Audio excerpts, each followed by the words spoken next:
So we have some great people at the table. I believe our last and final guest is also about to walk in um, shortly. But right now, I want to just go around and introduce everybody that's here. If you could just say your name for the audience and a little bit about your background and how you came into where you are today and what you do. So I'm going to start with you, brother, to my left. Okay, all right. So just so you know, in radio, 3 seconds, that's an ugly pause. My name is Don Sawyer. I am a sociology and criminal justice professor at Quinnipiac University in Hamden, Connecticut, originally from Harlem World, USA. All right. And we got the brother next to him. All right, my name is Pastor Lewis. If you could just speak into the mic, bro. Pastor Lewis. You sure you want me to get the mic? Yeah, I want you to speak into the mic. You know how you do every Sunday. Yeah. All right. My name is Pastor Lewis, New Haven, Connecticut, born and raised here. I'm also working with the Connecticut Center for Nonviolence. Okay. My name is Shafiq Abdusabar. I wear a lot of hats. I'm a Lot law of hats. enforcement officer. Today I'm not here representing any police department. I'm just here as an author of The Black Man's Guide to Law Enforcement in America, which is a book that I published almost 10 years ago, which I'm sadly to say, I thought it would be outdated by now and I would be on my second edition, but as I'm about to release the second edition, it seems like the book still has not been able to do the job. So today I'm here in that capacity and do what I can help as a community leader, as a resident of New Haven, also as a father of 4 black boys and a young black daughter. You know, I certainly understand the issues, and you know, we really need to figure out a way to get to the bottom of it. I really appreciate you having me on the show. It's an honor. Thank you. Thank you. Thank you. Yeah, my name is Otis Bassel. Can you hear me? Yes, yes. This is my first time doing something like this. That's all right. I've been a police officer for 10 years. I grew up in the Valley area. I have family up here from New Haven. My mother passed away when I was 19. My father recently passed away about 3 years ago. Maybe you might know him, Marvin Smith, Leo the Lion. Yes. You know? Yes. That was my father. Yes. All right. I've been a police officer for 10 years, like I said. I've been on SWAT team for 8 years. I want to say fire instructor for 4 years, and I train at our police department. I train on fair and impartial policing. Try to do my best in the community and with my police department. So. All right. Thanks for having me, though. No, thank you. And sister? Hello, thank you for having me. I'm Arisha Awa from Black Lives Matter in New Haven.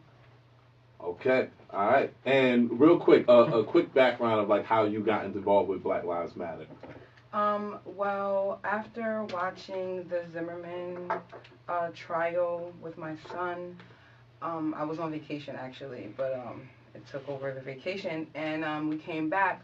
That same summer, there was actually several murders. It was throughout the city, and is what most people would call black on black crime. I just like to call it crime, though, and it ignited something within me internally because we were just hit from all spectrums, internally and externally, and so I called one of my co-founder, Sun Queen or Lauren Pittman. And I asked her to help me find if there was a Black Lives Matter chapter. I thought, like, this is New Haven, the city of Yellow would be already in existence. I was just trying to join, but it wasn't. And we put a call out to ask anyone else if they wanted to join. Dawnese Bulwer Trayor got in touch with us, and then we tried to get in touch with the national movement. They, I know, were bogged down with so many things that they didn't get back to us, and so we just put out a call as to how do we get started, because this is my first foray into anything like this. I'm just a gatherer of knowledge on my own. So Answer CT actually sat down with us in the library in New Haven and told us to just get started, and we've been doing it ever since. No doubt, no doubt. Shout out to you. Wow, 3 years now. See, having you volunteer, you take over. Word up. Just get involved. That's a lot of times when we push, just get involved. Just People get involved, say, well, how do I do this? Just get involved. Yeah, that's what I tell everyone who asks me now. Yeah. I'm just like, just do it, because otherwise you'll like waiting forever and no one's going to do it exactly like you're going to do it anyway. So if you have a call to leadership, you should just probably take it because you're not gonna really want to follow it. No doubt. I'm putting it in the atmosphere, and I already got the patent for y'all people who want to steal it. But an app for grassroots work, like where you can go on this app and find every type of grassroots work that's going on in the community you're in. You know what I'm saying? No excuse. They have an app out now just for, like, if you're in town and you want to go just to black-owned things. They have an app That's for dope that. too. That's They have dope an too. app for that now. But grassroots work, whether no matter what it is, just being able to go, because that's what people need to do, man. It's grassroots. That's where we're gonna see change at. You know what I'm saying? You want to talk about who you are and stuff? No, you good. You good. All right, so we're gonna get it right into the work that we're talking about here. And I call it work because it's like this discussion ain't easy. It's not easy. No, it's not. You know what I'm saying? There's a lot of emotions involved, and in all fairness for everybody here who has different perspectives on different things, nobody here is less empathetic towards losing another youth, another one, specifically towards police violence, if that's what we're going to call it, which is the reason why I'm putting this together, because I want to get into this.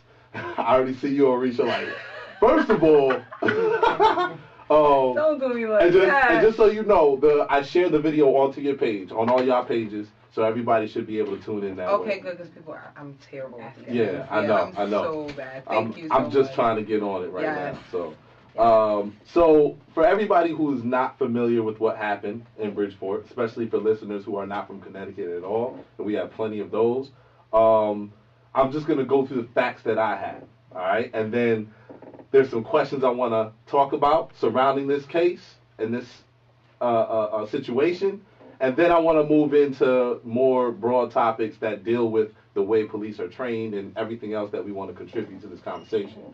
So, first and foremost, what I have is that Bridgeport police initiated a pursuit after spotting a stolen vehicle outside Walgreens Tuesday evening, according to state police. During the chase, the stolen vehicle hit several cars along Fairfield Avenue, and the pursuit ended in a shooting on Fairfield Avenue near Park Avenue just after 5 p.m. Bridgeport officer James Boulay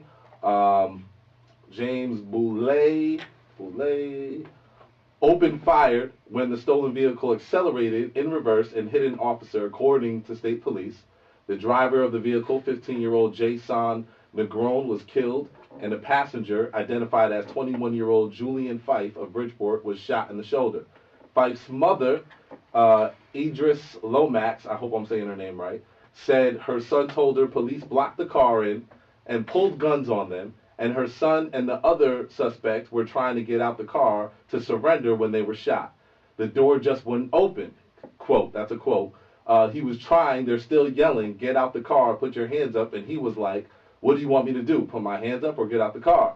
Lomax said her son did not know the car was stolen and never been in trouble before. She also said she thought Bridgeport police were wrong in how they handled the situation. Quote, I'm seeking justice for my son because this shouldn't have happened. There were other ways y'all could have done this. Y'all could have stopped them. You had them trapped already in the car. What was the point of them being shot? The deceased suspect's body remained uncovered for some time while Bridgeport police waited for the Waterbury State's Attorney Office, state police, and the medical examiner to take over the scene. Chief Armando Perez said the officer fired his gun because he feared for his life after he alleges Negron backed the car into him and almost pinned him underneath. Officials said during the news conference that the officer who fired his gun has been with the police department for a year. Giovanni Rivera was a cousin of, I believe of Jason Negron, who was told by the police when they came to his house that Jason was killed instantly on the scene, shot in the head, killed on the scene. But there was a video that released after showing him moving after he was already allegedly shot dead. So that means he was uncovered. There was no weapon on the scene. That's a fact. There was no weapon on the scene. There are some conflicting stories about whether he was dead on the scene as well. Also, It's also, there's no evidence that was provided that the car was stolen. And there's also, like I said, no weapon on the scene. There was 3 bullets, 2 that hit Fife, 1 that hit Jason. And so now, and like I said, there was no, and then also the lawyer said that the cop who fired was allegedly was an Iraq war vet, allegedly suffering from PTSD, and was a rookie. Okay, so these are the facts that I've found, because a lot of at one point when I put the post out there, we didn't have all the facts, and it was very quick for people to say it's unfortunate, but by law this is what the cops had to do, this is what the police had to do, and so that just leads me right into the main question that I really want to put on the table, and I'll start with the gentlemen who are most experienced in this area, because I've heard from everybody who is the cousin and brother, and so I want to hear from experts. Let me hear from people who actually do this.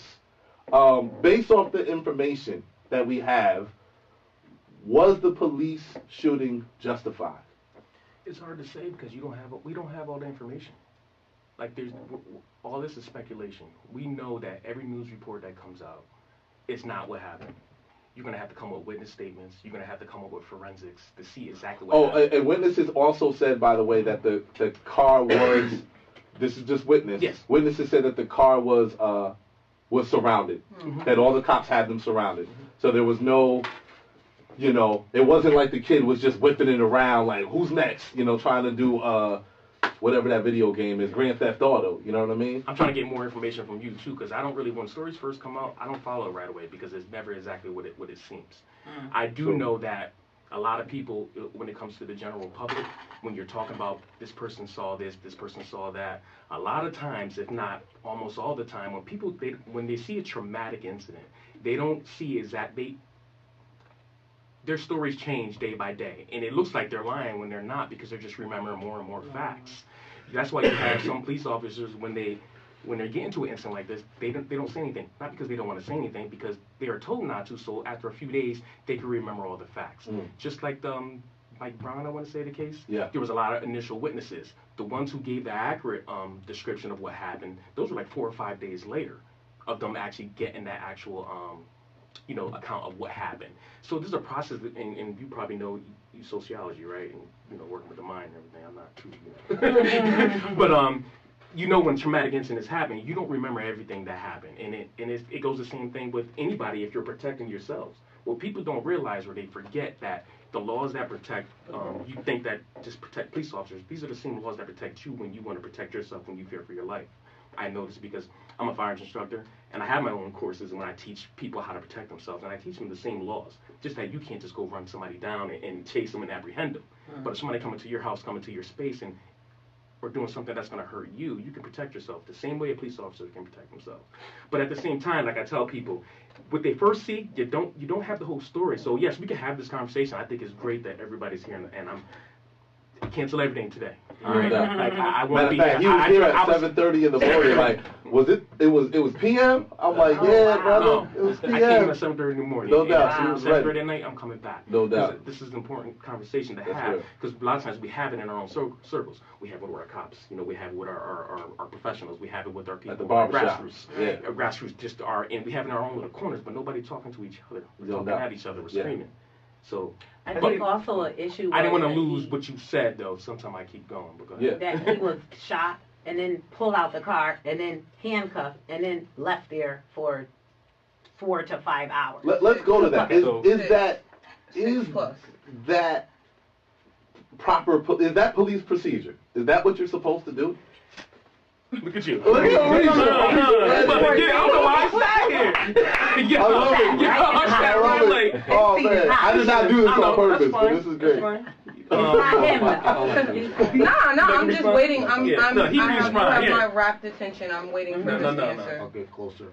So, again, I'm Shafiq Abdul Sabar. So today I'm not here representing the police department, but I will tell you the procedure of how it goes. Under Connecticut state law, a more recent law was passed, and I'll try to pull it up before the end of this broadcast, but it was the Excessive Force Act that was passed by the state about 2 years ago by Governor Malloy in the state Congress, which basically says that if an officer gets involved in a use of force incident and that force that is used by the officer surmounts to the level where that person may die of the wounds from that injury or is dead from the wounds of that injury, immediately that investigation becomes the responsibility of the state police.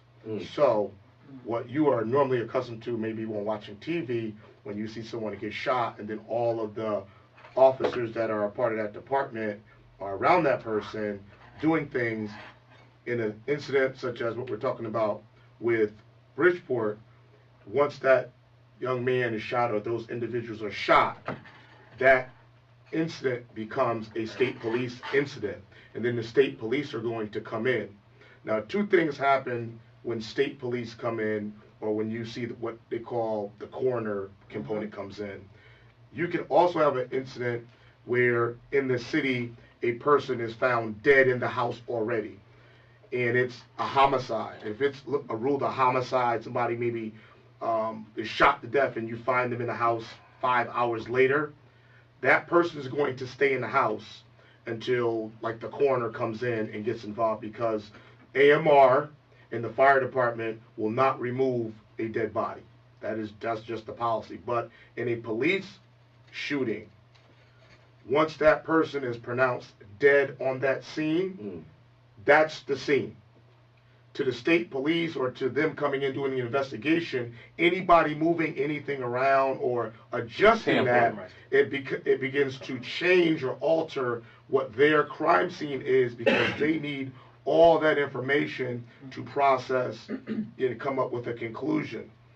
One of the stronger debates that I've been involved in at both the state level and with the Justice Department and with others is how do we expedite this process, because it takes time for that state police unit to mobilize. They're not on call, they're not driving around, they have to be called up and they have to go get their stuff, and then they have to load it up, and then they have to bring it to that location, and normally that could be anywhere from 2 to 3 hours. So the incident happens, ambulance is called, all these other things are happening, you've already burnt 90 minutes. 3 hours later, the investigators for that incident is now showing up. It's 4 hours later and that person is still there. So I think we're now moving into a new threshold in law enforcement where we're talking about accountability, but I think we also need to talk about creativity. And the creativity is, if we know or we perceive or we can anticipate that this might happen, what else can we do differently to lessen this trauma to the community? Could we, because we know we can't put anything over the body, but could we create some kind of curtain effect, right, around that? So here's the drawback. If the police were to put up something so people would not be able to videotape somebody's dead relative or have their camera trained on that, then in the other mind is, well, what are they doing exactly on the other That's side what I'm of gonna that? think. Exactly. I'm gonna think like, well, what are they doing? So what do? Can you take the body? So you take the body and you move the body, and some of the critical evidence that might be needed to either convict or exonerate or explain is altered, and then you have no, you know, it becomes like a car accident where you say, unfortunately, you hit her and you hit her, but I can't determine because I wasn't there. The community doesn't want to hear that. They want to hear guilty or not guilty. Yeah. But currently, that is the current Connecticut state process. And Can I I ask wanna- a question about that real quick? Yeah, I want to just go from Don, your question, and then Orisha, you seem like you had some insight, and I wanted to get you on that. So I mean, there's a couple of, I mean, one thing is, like I hear what the process is. The other part is the secondary trauma that is caused by people continuously viewing this body that's in the street, right? And so that just ruptures any kind of relationship with the police in that community. And so I guess the other question, like with all the scientific advances and like, you know, with things that are sterile, has there been any advances where they can use something that's sterile, that's prepackaged or something like that, to put over the body to lessen any contamination of someone who's laying out in the street? I think it's really just, to be honest with you, I think it's about procedure. You know, I think this is about something about a bill or a law and policies and procedures that can actually be written in place at the state level, you know, that can really, in my opinion, be more sympathetic to the issues that are going out there. I mean, I agree with you. Why can't we just have a tarp tent that kind of like pops out, and you can put that there and it be done with it? And I think that's an option that can happen. But again, these are not things that happen, as I be emphatically clear about that and honest, these are not things that happen at local law enforcement. These are things that are controlled at a state level over law enforcement, over state police even, that is controlled sometimes by state representatives and senators who are enacting this bill. So you can enact a bill that could say, hey, listen, if I punch you in the eye, you know, I have to go now because you fell out and I think you're going to be in a coma. That's going to get treated like, for me, as an officer, now I'm under investigation for a potential homicide. But you can also put in that bill, in the event that you die, and you die on scene, it is the department's responsibility to tarp your body. And we will provide these tarps. One thing that was very unique about the excessive force bill, which I think it was a good bill, you know, is that in the bill, they've had body cameras. And it said that departments had to move to purchase body cameras around the state. There was a $10 million price tag put in there, so you could buy the body cameras up front if you didn't have the money. So what I'm saying is, in that same kind of bill, it could be amended to say that you have to, you know, you have to buy these tarps. You have to have these tarps so that in these incidents, this is the condition that the procedure is tarp. You can explain to the community how that happens. You can create a statewide review panel or committee so that people from those urban centers can be involved on that panel so they can understand and have input and say, no, I think that's a good idea. We should do it under these circumstances, because we had an incident here in New Haven, and I never forget, I live in New Haven, and I was going up, it was a county street shooting. It was County and Munson Street. And apparently a young man got shot to death in his car overnight.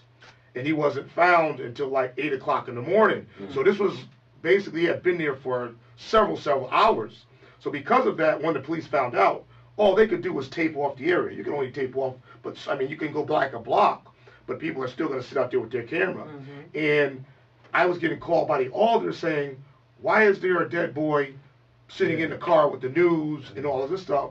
And we just lost it, you know. So when he started calling up to the state capitol saying, so suddenly what happened was we found out that that the New Haven Police Department at least has those tarps. So in the incidents that happens, those tarps go up around the car or it goes up around an area, right? But that's when those are in-house homicides and not a shooting by the police. So we need to think creatively and think about how, like as a professor said, how do we adopt that as a statewide policy for shooting? Can I ask a question? Let me just ask it. Okay, we're talking about a deceased. No, I was saying speaking to the mic. A deceased body. Can you hear me? Yeah. No, because I know you, so give me. I know you. But my question is this. Now, from what I saw in some of the videos, now we talking about Bridgewood, but another video, I can't remember which incident this was when the police shooting was and the subject died on the scene. However, the officers that shot the individual that was there on the scene did not just leave that person there. They attempted to address the after the threat was gone. They attempted to address the individual to see whether he was alive or dead because he still was moving. Right. You didn't see that in Bridgeport. So let me be clear. So I'm not here to analyze Bridgeport. I'm gonna be honest with you. I'm a subject matter expert in community policing and to try to do a early on analyzation of the Bridgeport shooting. For me, one, it would be unprofessional and it would jeopardize my credibility. Right. But I will use Mike Brown, because that's what I just recently joined a course for the FBI to about 85 police and deputy chiefs in this area of New England, and it was exactly on that. It was exactly about what do you do after a shooting, right? And so you're a firearm instructor. I've been an NRA law enforcement instructor for handgun and pistols for up to 10 years. I don't hold a certification now.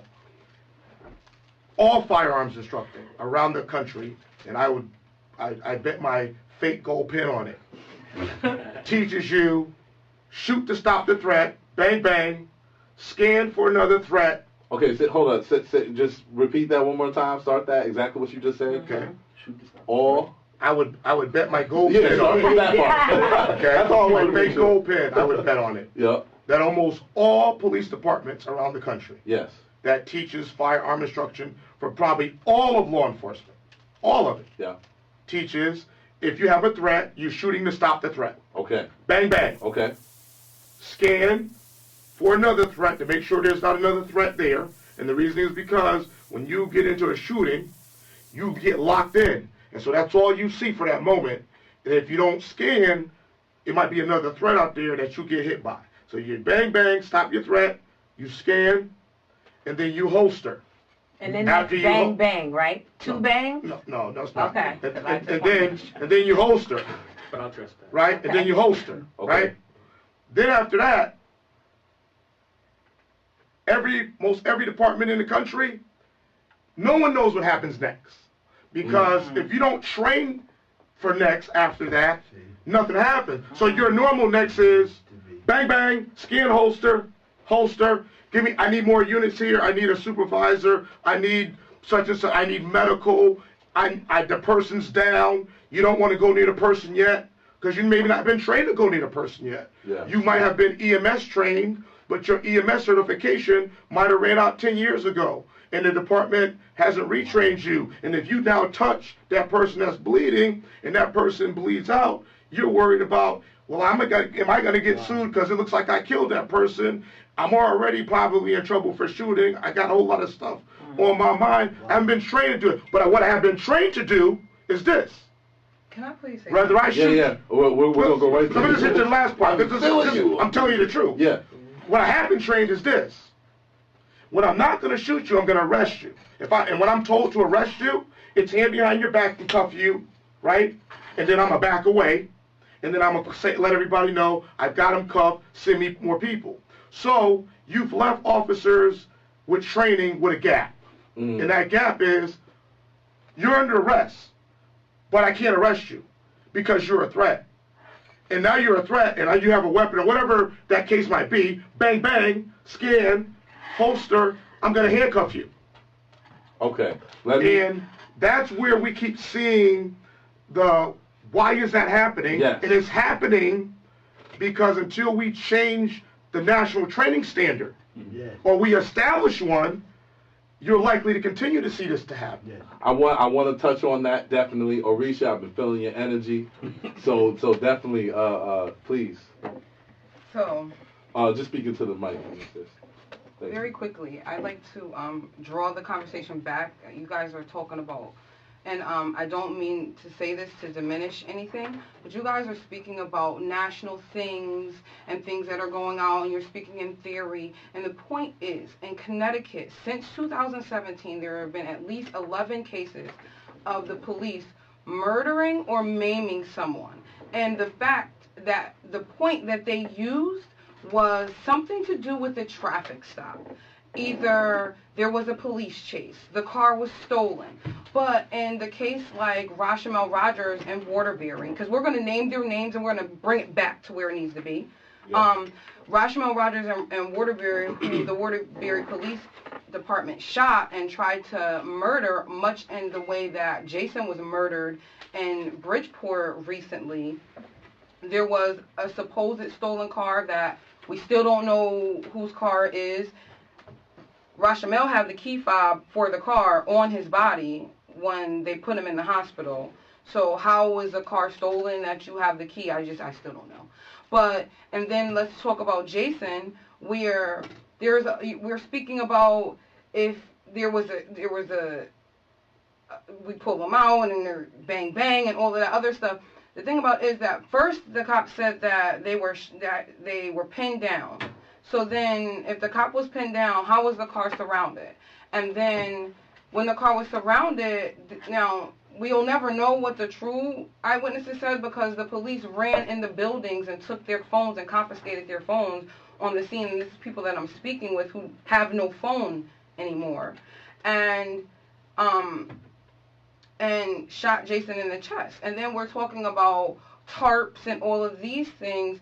And the video that I watched, Jason was still moving. He was still fighting for his life. The cop checked his pulse, got up, walked around, then came back. So 42 seconds into the video, he was moving. So I don't understand, like, this policy and procedure. Like, where is the empathy? You guys are supposed to be civil servants at the end of the day. So, and then I'm speaking, because you guys just, like, I'm listening to all of this rhetoric and this theories that you're speaking in. And you're right, a lot of it is policy. But at the end of the day, in Connecticut, you're not supposed to chase people if you really are chasing them. And you're supposed to let them go. There's other ways to acquire your suspect. You do not have to shoot these babies. And then almost every case, these 11 cases in Connecticut, almost all of them are black or brown, and they're 22 years or younger. And Norwalk, Vincent, who we know was Kuda, was chased by the police department until he crashed into rocks. And if you are, if you know that area and Norwalk, the rocks are moved now. Little things like that. And then people were out there, the cops were out there the next day moving things on the scene. So although you say you want to tarp and all of these things, how about let's not shoot our babies? How about let's do that first? Can we put that in the policy, in the procedure? Can I want to veggie back instead of piggyback. I want to veggie back off of that. Because that's primarily where I wanted to go into, so that's a good segue. Because I wanted to know, now, doing some research, if you take Tamia Rice, if you take Mike Brown, if you take Castile, and I believe there was one more other case. If you take all their times of how much it took for police to shoot them, altogether it added up to 4 minutes. Right. 4 minutes. 2 seconds for Rice. Yes, if you look at basically all gun shootings, they're within seconds. 5 to 10 seconds. So this is look at the massacre that happened at the school. That happened in how many seconds? All shootings. So this is They don't those take were minutes. planned, but those were planned things. So what are you saying? No, I'm not saying most shootings. I'm just telling you just. So this is. But let's just talk about what we're talking about, police brutality. I need you guys to stop with this rhetoric and because see, this is the thing about it, right? Mm-hmm. When we speak in these theories, we take the victim out of it. You guys need to say their name and put it back into it and stop talking about the boy and the case in Bridgeport and doing it like that, because you desensitize our people. I was out there. Jason was murdered at 3, and we need to stop saying shot and these incidents, the police incidents, because you defame these victims of civil servants nationwide. And he was murdered at 3 o'clock, 3:30. And, you know, when we were out on the scene, we were collecting information just like you guys were collecting information. It's just really sad that we're collecting more truth and then we're talking about it, and 3 days later you're collecting it, and 3 days later you're saying that, oh no, we weren't lying. Because when we were out there, AJ Perez said that he couldn't cover the body, and then the next day he said that state policy found out that after a certain amount of time that they could have in fact covered his body. So what that leads is, you guys are speaking about policy and procedure, but your police chiefs, the people that allow these people to come through the academy, you need to do a better process of vetting them, because they vet the people that we pay. And it's ridiculous that we were afraid. You're a cop. You're supposed to move through fear. I have to be on the front line and get death threats every day. I have to move through that fear. I don't get to have a whole wall of people to protect me. If someone murders me, you guys get to just martial law. I don't have that. And I just wanted to, and Don, I'll go to you because I know you want to. Yeah, I mean, if you got something to say, just go. Well, all right. So I just wanted to. So like you said, you know, those shootings take seconds. However, my question, that's why I said it's Veggie backing off of what she was saying, of being able to say, like, how do we slow this down? How in the training of police officers do we slow down the time that it takes to immediately make the decision to kill? So I mean, before these folks get to the academy, they're coming through programs like mine, right? Like they're coming to school and joining like a department like mine, saying I want to be a police officer, right? We're sociology, criminal justice, and anthropology department. And so the people who come there, I'll meet with them on the first day, you know, when we advise, like, why do you want to become a police officer? And one of the number one response that we get, we want to get the bad guys and get them off the street. And I'm like, well, who's the bad guys? Right? And a lot of these students are not from anywhere near urban space, right? These are suburban kids who think that the bad guys live in places like New Haven and we have to get them out of there. And so we try to disrupt that narrative. The other thing I'll say, because we can talk more about that, the other thing that we have to think about is, and I've never been trained as a police officer, I've been trained as an infantry soldier in the military. But even with sports, you play how you practice. And so if most of your training is on firearms training and military tactics, that's what you know how to do best. If you're not trained on de-escalation, you're not going to do that, right? And so that's how we get to the space where we have people getting taken out in seconds, right? Because we can de-escalate situations, but you're not trained to do that. The other thing that we have to do is we have to bring race into this, right? You talk about these being black and brown youth who are getting taken out. White kids can live through police encounters. White people can live through police encounters. And so we have to ask the question, why is it that black and brown people seem to die when they're having these police encounters, right? And so we have to talk about implicit bias. We have to talk about the ways in which these things are instituted and infiltrate the system.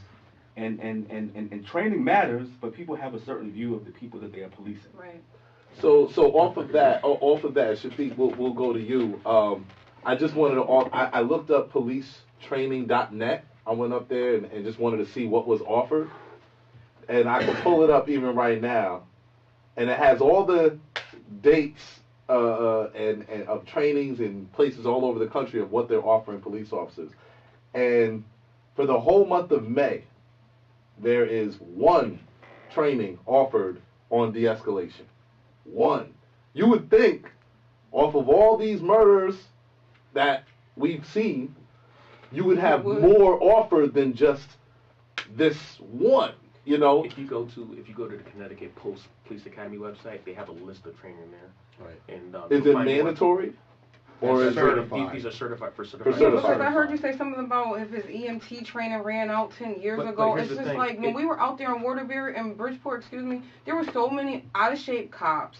They were drinking coffee. They were littering. Like, my whole thing is, like, you guys are upheld to a certain standard. So my whole thing is, if you're not getting de-escalation, they have no ownership to these streets that they're patrolling and policing. And then they're out of shape. And you have a 15-year-old boy who might give you a run for your money. Of course you're afraid. Because you can't catch him. Right. Or not even that. If they're like, man, what you going to do with that gun? Because, see, that's how our kids talk, because they're desensitized to everything in the world that's really real. So they think nothing is really real, even when they're right in it. And you have a cop who's afraid and out of shape, and the only other thing is to get his bag. Can I interrupt you? Well, I just wanted to go to Shafiq because I know he was trying to say something before. So I will say this. You know, I certainly agree with a lot was said at this table, and you know, I've been a police officer for 21 years. I've been in a shooting myself. I've been in a post-death arrest that was very traumatizing. But in 2009, you know, I wrote a book, and in that book, you know, it breaks it down. It breaks it down as far to tell you the fact that Congress has never been able to justify unreasonable use of force because they have not defined reasonable use of force. And last year I went to Washington, D.C., just a block away from the White House, and I was a part of the police executive research firm, which is called PERF, which I'm a member of, and I'll be going back there again on Vegas. and Perth released the 31 approaches to the new use of force. You've probably been hearing about it, or you might have heard about it, and they were actually talking about de-escalation and using other approaches to do this. But because the federal law allows under reasonable use of force and unreasonable use of force still was a hot topic debate. Some wanted the federal government to push to define it. Half the police chiefs there was like, don't even want to talk about it. The other half was like, I might want to mention about it. The ACLU was there. The NAACP people was there. The reason I'm saying this is because I understand what you're saying, sister. What you're saying is rhetoric and is personality. But what I tried to address this is from what it's like the Stephen Biko. It's like Nelson Mandela. This ain't a system that we just gonna march our way through.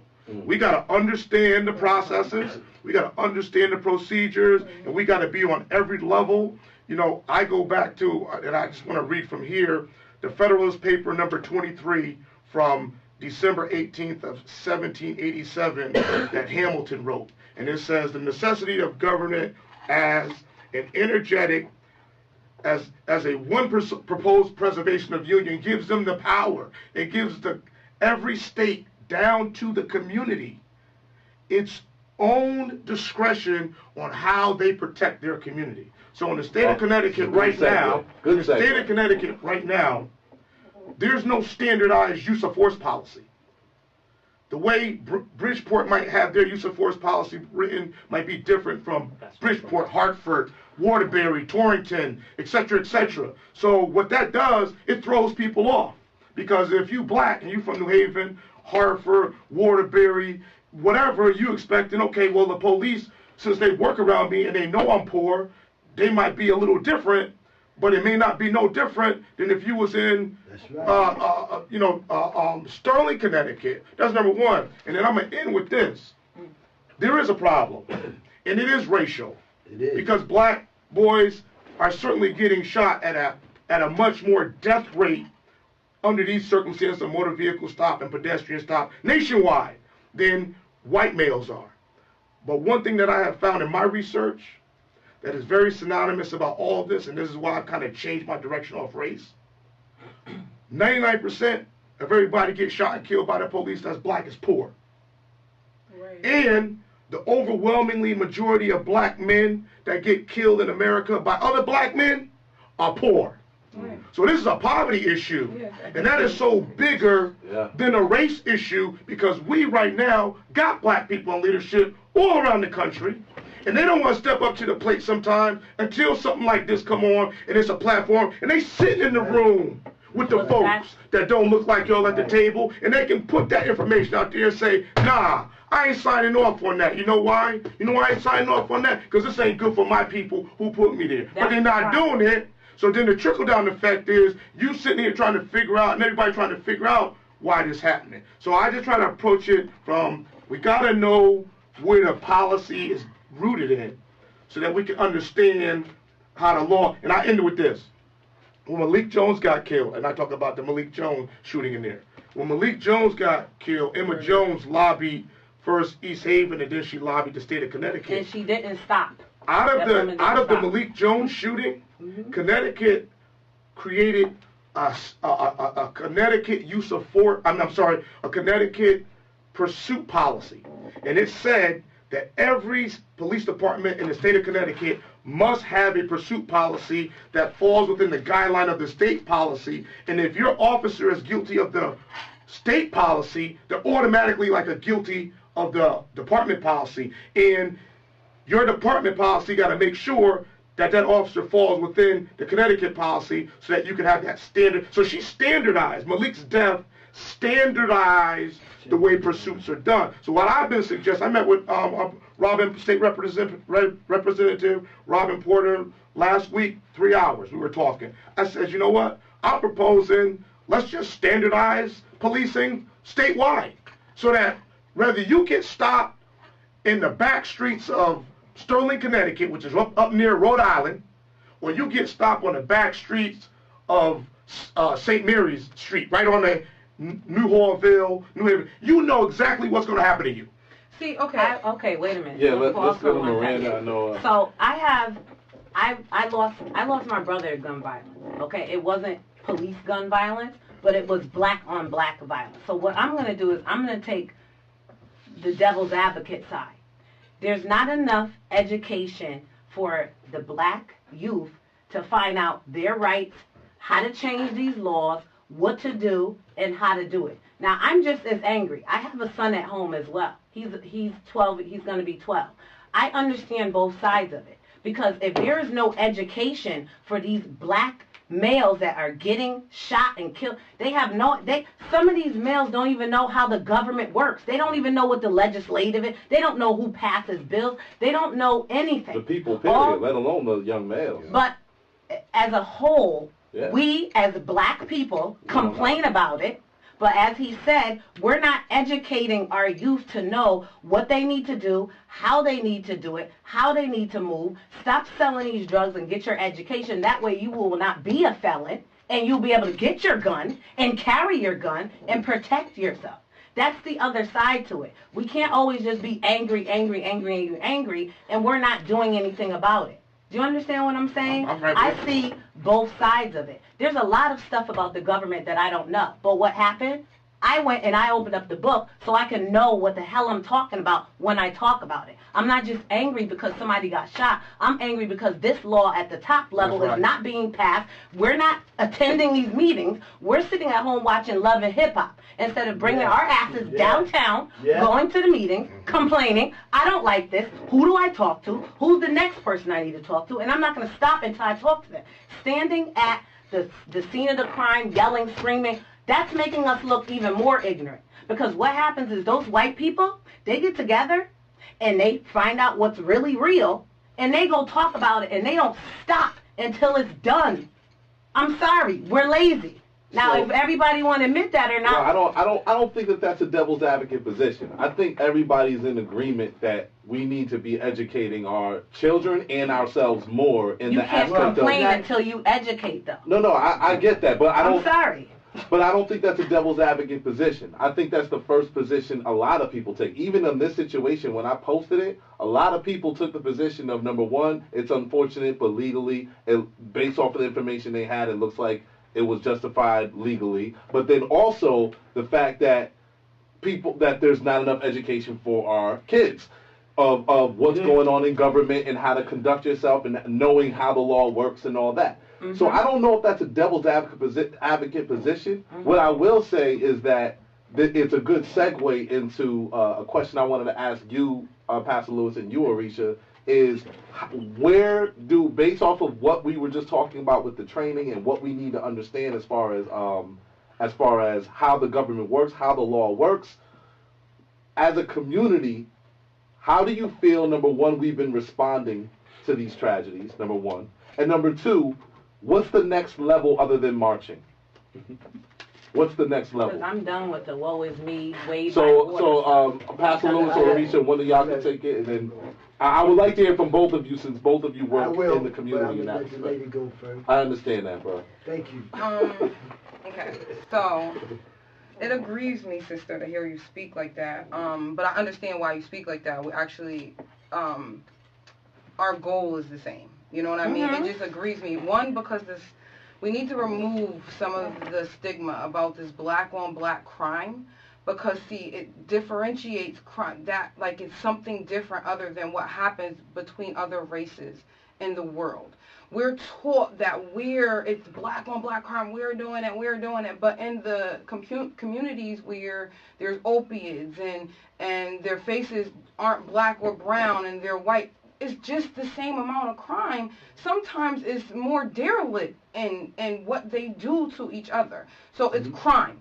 It's crime. Crime happens. But the thing about it is, the way our crime looks is it's because like it's our babies. Like it's like when it's drugs, it's like you're a dope fiend. Like I understand why you did that. But it's like why are you selling drugs? The reason why we're selling drugs is because when a boy is 15 or 16 years old, he can't just always go get a job. But and that's he has the design. That's the grand design. That's the whole plan for us not to do that. They don't want us to do that. Right, of course. And we're they doing don't. exactly what they want us Right, to do. and so the thing that we have to do is we have to have some kind of economic revival within our community. Absolutely. Like Absolutely. I like that word. We have to I be like able, that. but it has to look like several different things.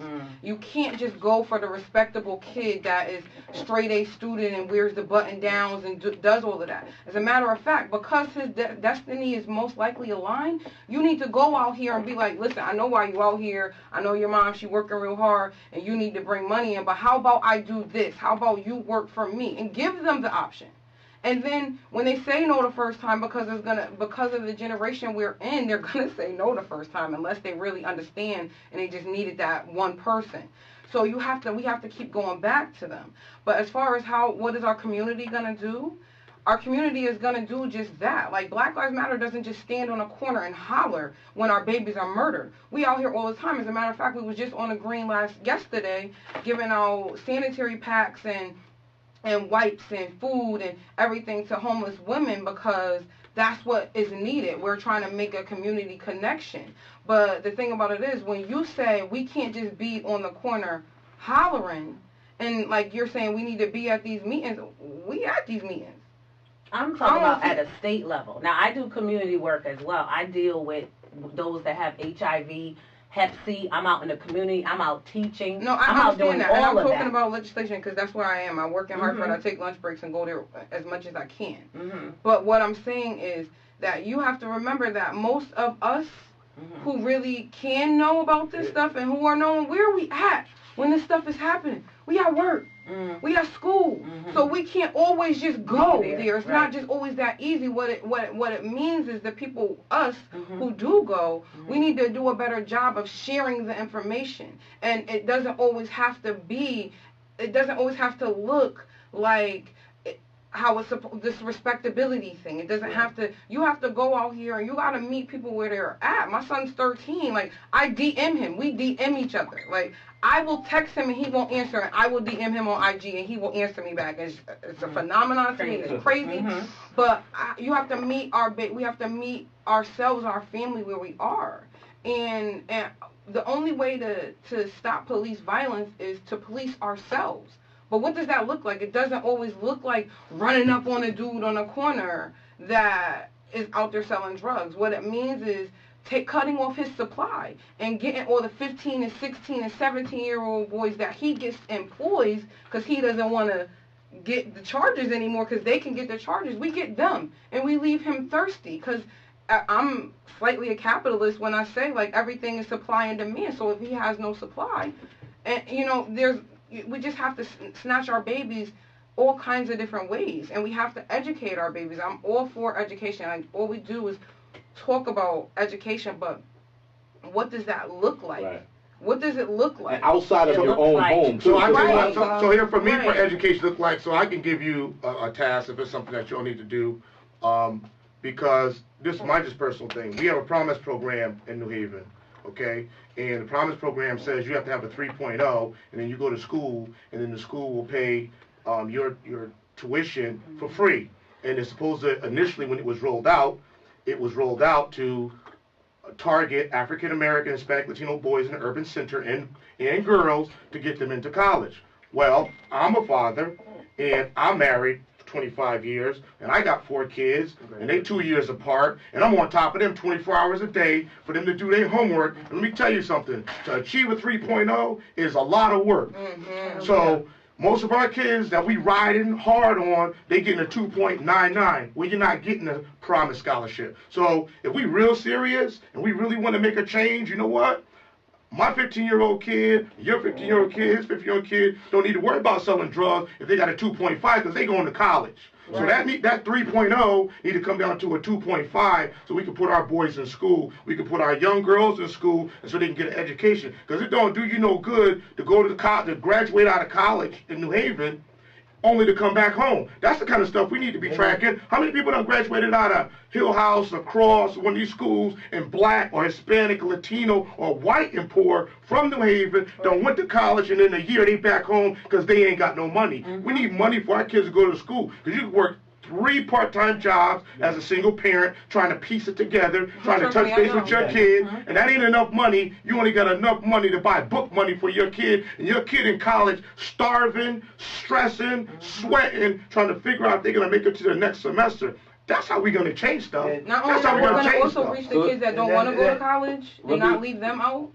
Let's also go to Pastor Lewis. I know you wanted to chime in on that. What I want to say, simultaneously, all of that is good. Yes, sir. We cannot attack one thing, just addressing one Speaking to issue. the mic, brother. Attack one issue. We got to support you, sister, in what you're doing.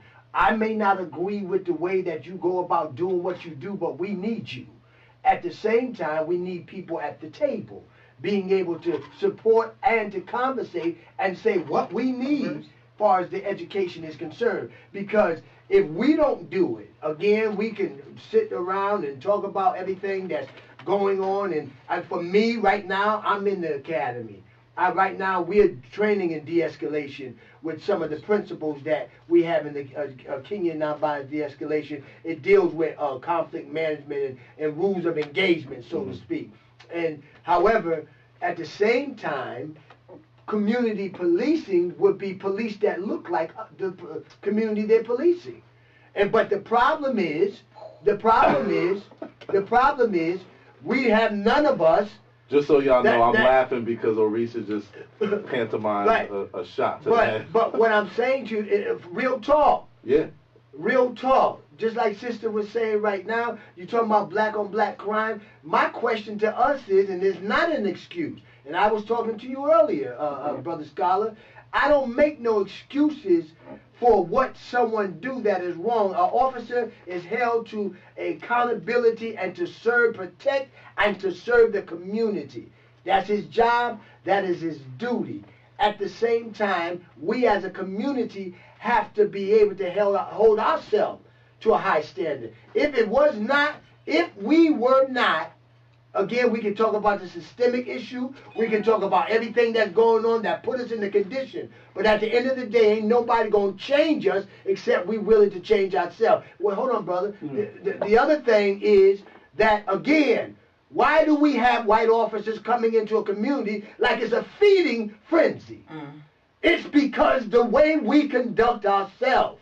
We got to police ourselves. We got to educate our babies. We got to do they're not ready for black on black love. They're not ready for us to really address one another in a manner that does not result to violence. We got to simultaneously do that. We can do all day long. You can't change nobody feeling the way that they may feel about a black person or a black community. If they hate you, they hate you. They got a job, they come police you. They're going to do what they do. We can't force them to like you. But we can force it on ourselves to make sure that we respect one another, bruh. Respect for life, and that's going to change. Me personally, I'd rather allow officers not to have a job because there's no need for you to come in this community because we good. I'd rather put them out of a job instead of us having to always call on them to come in to address an issue. Well, I do want to touch on how community policing looks, because I really do want to touch that. Please, let's do that. Don, I want you to chime in. I just wanted to say that we have to get out of using the term black on black crime, because black on black crime doesn't exist. Thank you, please, thank you. Crime is crime. Like, people commit crime on people within their local vicinity, right? So when white people commit crime, they're committing crime amongst white people, but we don't say white on white crime. And so when we say black on black crime, it makes it seem that black people are in and of ourselves inherently violent, right? Very true. So the other thing that we have to deal with, which is something that we don't talk about, is trauma, right? Yes. And so I'm starting to write a bit about trauma, right? Because when we think about trauma, we talk about the fact that youth, we say that youth are suffering from post-traumatic stress disorder, right? We talk about the fact that they are experiencing trauma in the same way that a soldier who's in Afghanistan, who experiences war and comes back. Yes. However, youth in New Haven are not experiencing post-traumatic stress disorder. They are constantly experiencing it, Right, right. The soldier leaves the battlefield. Right. The battlefield for some of our youth is in their living space, right? It's in their neighborhoods, and so we have to start thinking about it. And so there are new theories that are coming out talking about complex trauma because the students aren't leaving the battlefield. Who's behind those theories? Who's behind those theories? Yeah. Like those of us who are studying trauma. Because the reason I ask you that is because years ago, I think it was in the 80s, black social workers realized that the studies that was being done on psychology for black people was being done primarily by white psychologists, and they found out that the psychological approaches that is used by the American School of Psychology do not reflect the ability to be effective towards African American people, and that's why allegedly they started their own association of black psychologists. So I would like to know that whoever's coming with that theory, is that coming from the Black Psychologists Association or not? Because that makes a big impact. Because I would say to you is, beyond the trauma of, forget New Haven, young black boys nationwide are under trauma. Yeah, I, as a black man who is a police officer, let me tell you something, bro. When I flew to Jackson, Florida, okay, and I was going to Homeland Security to do some training. I flew to Jackson, Florida. I had to drive an hour from Jackson to Glencoe, Georgia. I took my wallet out my pocket with my badge and had it on the top of that dashboard, driving all the way for that hour. So when I got pulled over by the police and they said license, registration, insurance, I'll be just like this. It's right there on the dashboard. I'm a cop, 21 years. I can shoot the moon out the sky. That's trauma. That ain't normal. I should be on vacation, sipping my latte with the window down. But I gotta think about that. Or because you're a black man. No, but I'm a black man. That every black man has, but every other black man doesn't get to put a badge on the top of his. But what I'm saying is, but this is what I'm saying. Yeah. But this is what I'm saying. So what I'm saying is, this is not just a trauma, a New Haven thing. This is a black skin thing, especially for black men. That's where I was going with it, is that like when we talk about this trauma, this is not just in New Haven, but I'm talking about New Haven specifically because that's where we are right now, and that's our neighborhood. But this whole idea of trauma exists for you, it exists for you, it exists for all of us, but we don't deal with it. When I was working in schools here in New Haven, is that we don't have the resources to deal with the trauma that people are dealing with.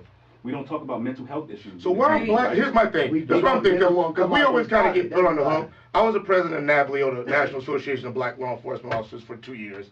Why don't we hear a group of black psychologists in New Haven getting together and creating a think tank or writing a press document or doing a press conference? Me and this brother, we've been running around the city like chickens with our head cut off for years. Black man's think tank. Gun violence think tank. That's true. Everybody want to come down, come on sister, come on brother, this and that.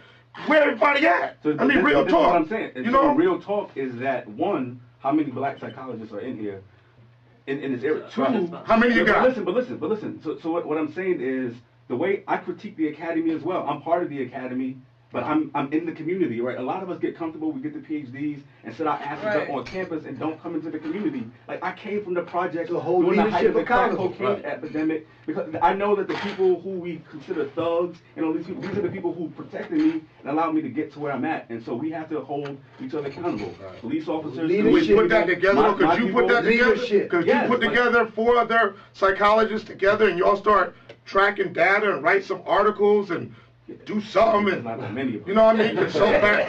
That's the problem. That's the problem. And then on top of that, we as black people were raised, you better not tell my business. We don't even know how to talk to someone to get that trauma out. We don't know. That's always been told to us. Don't you tell my business. That starts at home when you're a child. Don't you go over there telling my business. So now all of that business that you just seen, whether your father slapped your mother, somebody sold your, what, that's all compartmentalized. And that's what we've been trained to do. And that's what the black mental health that matters doesn't matter anymore. I'm sorry, I just want to segue into something, because we touched on the trauma. We touched on, you know, the things that we have to do in our home. I remember years ago, Shafiq, you probably remember this, when the rabbi was jumped. You remember that years ago? Yeah, I remember. And the rabbi, Huey Newton rabbi, the dude was like the Huey Newton of the Jewish community. Right, and they all came together and was like, and he was riding around with it, gun But they out. got him now, bro. They are protecting their own community. Like, yo, y'all want to jump our rabbi? Okay.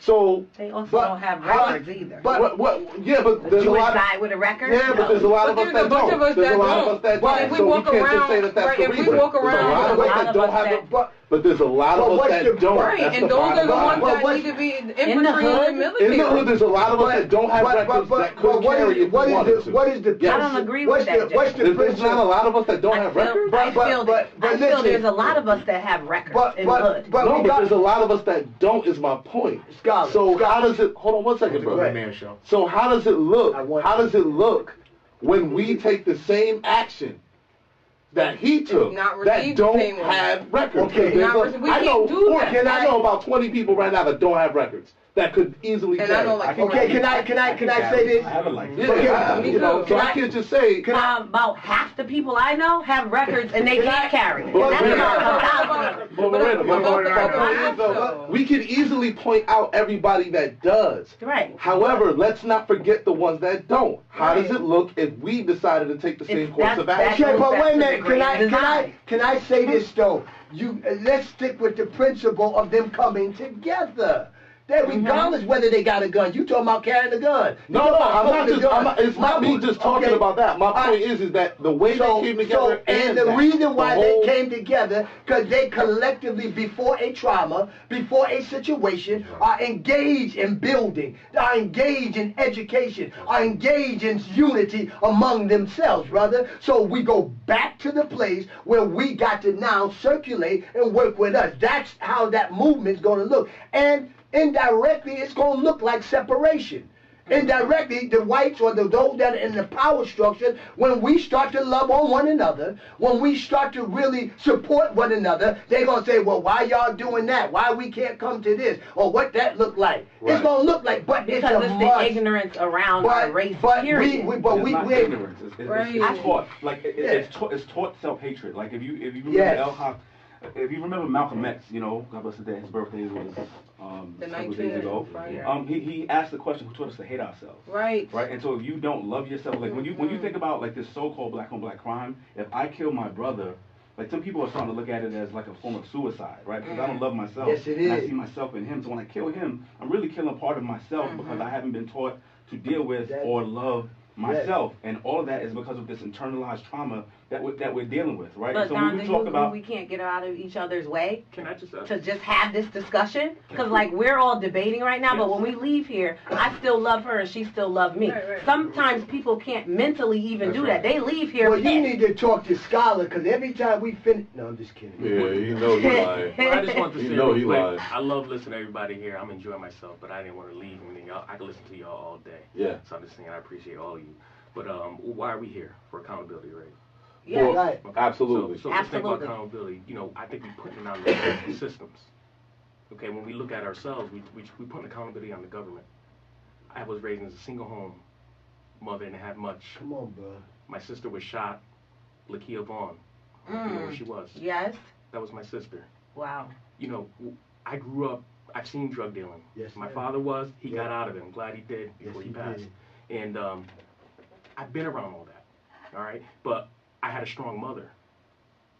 You feel me? Yeah. Like we putting too much accountability on the government and what they giving us and what they we need money for that, we need We're money for that. beggars? I had nothing. No, man. Nothing. but you won the lottery.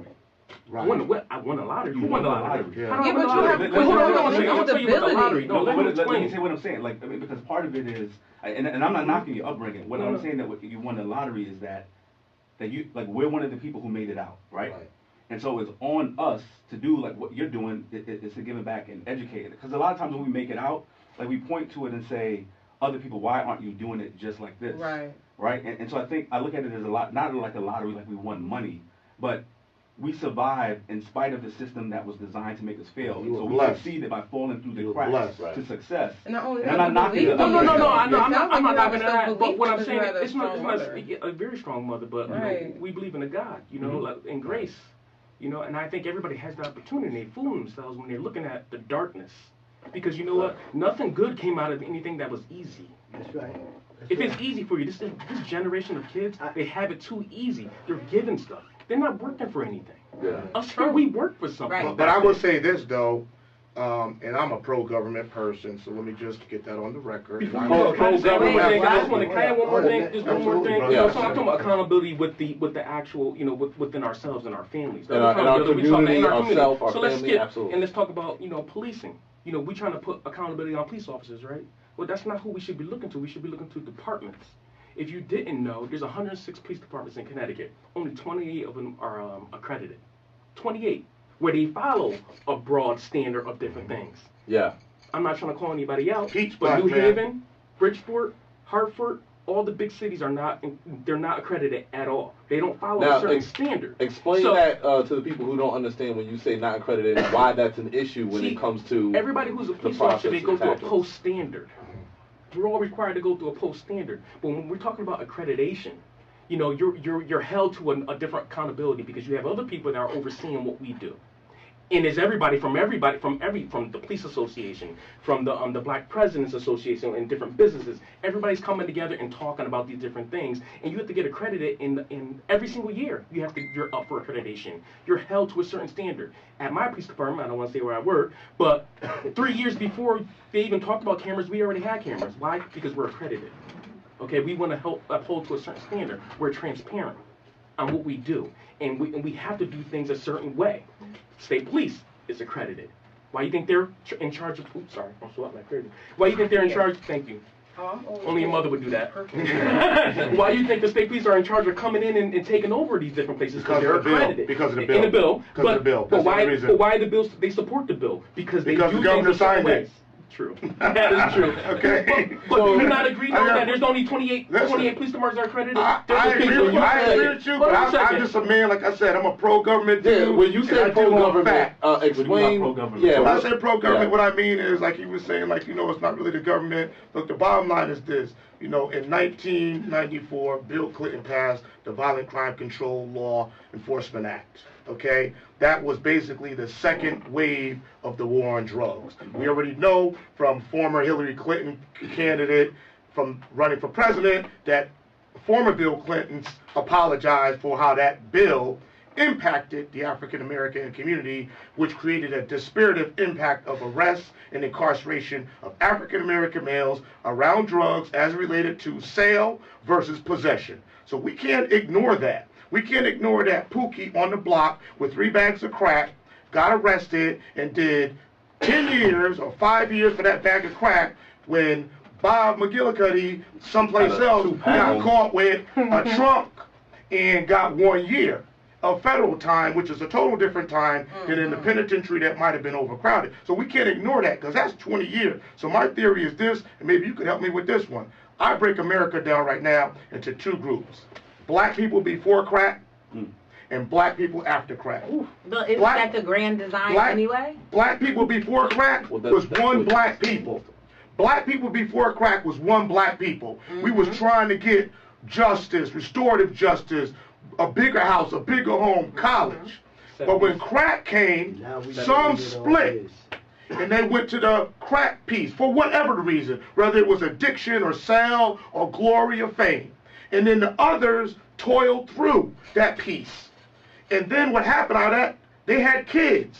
And depending on how you might have failed, you might have luckily failed, your mother might have been a crack addict and you still made it through college and you became successful.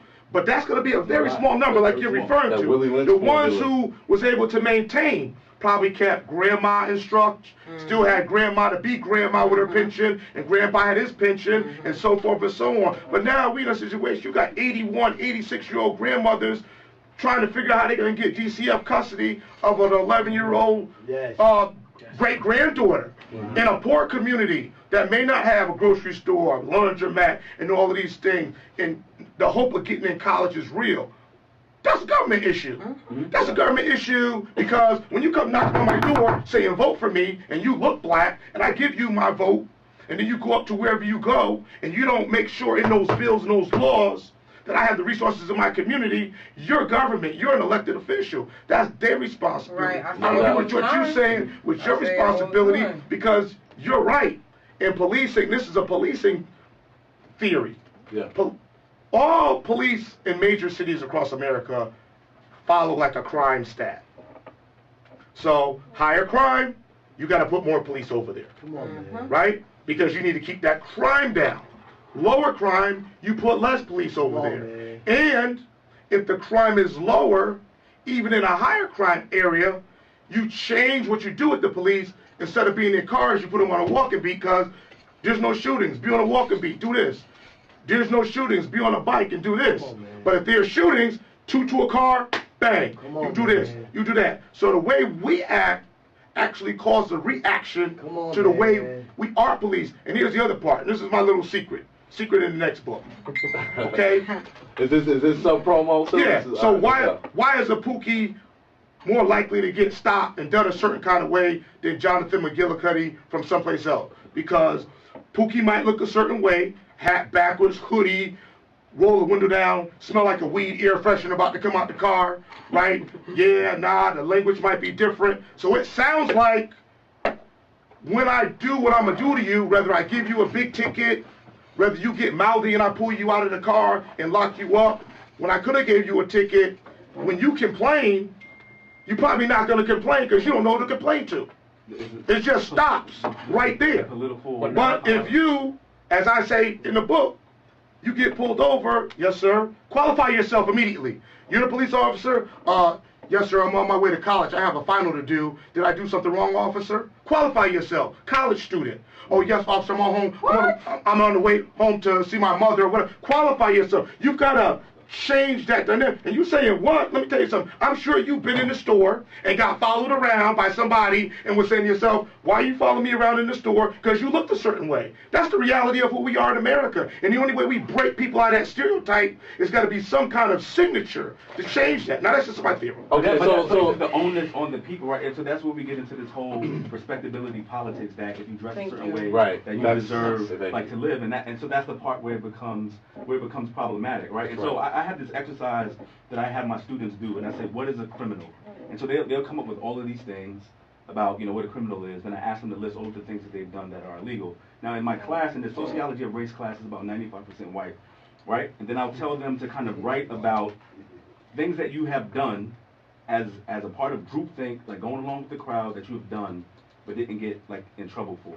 And the shit that the stuff that they write. Right the first time. yeah, So- come on, man. It's a podcast, man. The stuff Kill that it, they write- Ron. Kill it. You're fine. I'm You're talking good. about I gotta worry about taking, that. taking cars, Yeah. underage Right. drinking, Oh, no. breaking into people's houses to have parties when they go on vacation. Cops are called, but the cops take them home, right? And so the way people That are sounds policed crazy to differently, me. right? And so Right. it is a government thing, right? So we can talk about accountability, we can talk about the way that we dress, but Right. the way that people don't care what you have on, right? They have this preconceived notion of who you are, and there's certain populations that are policed differently.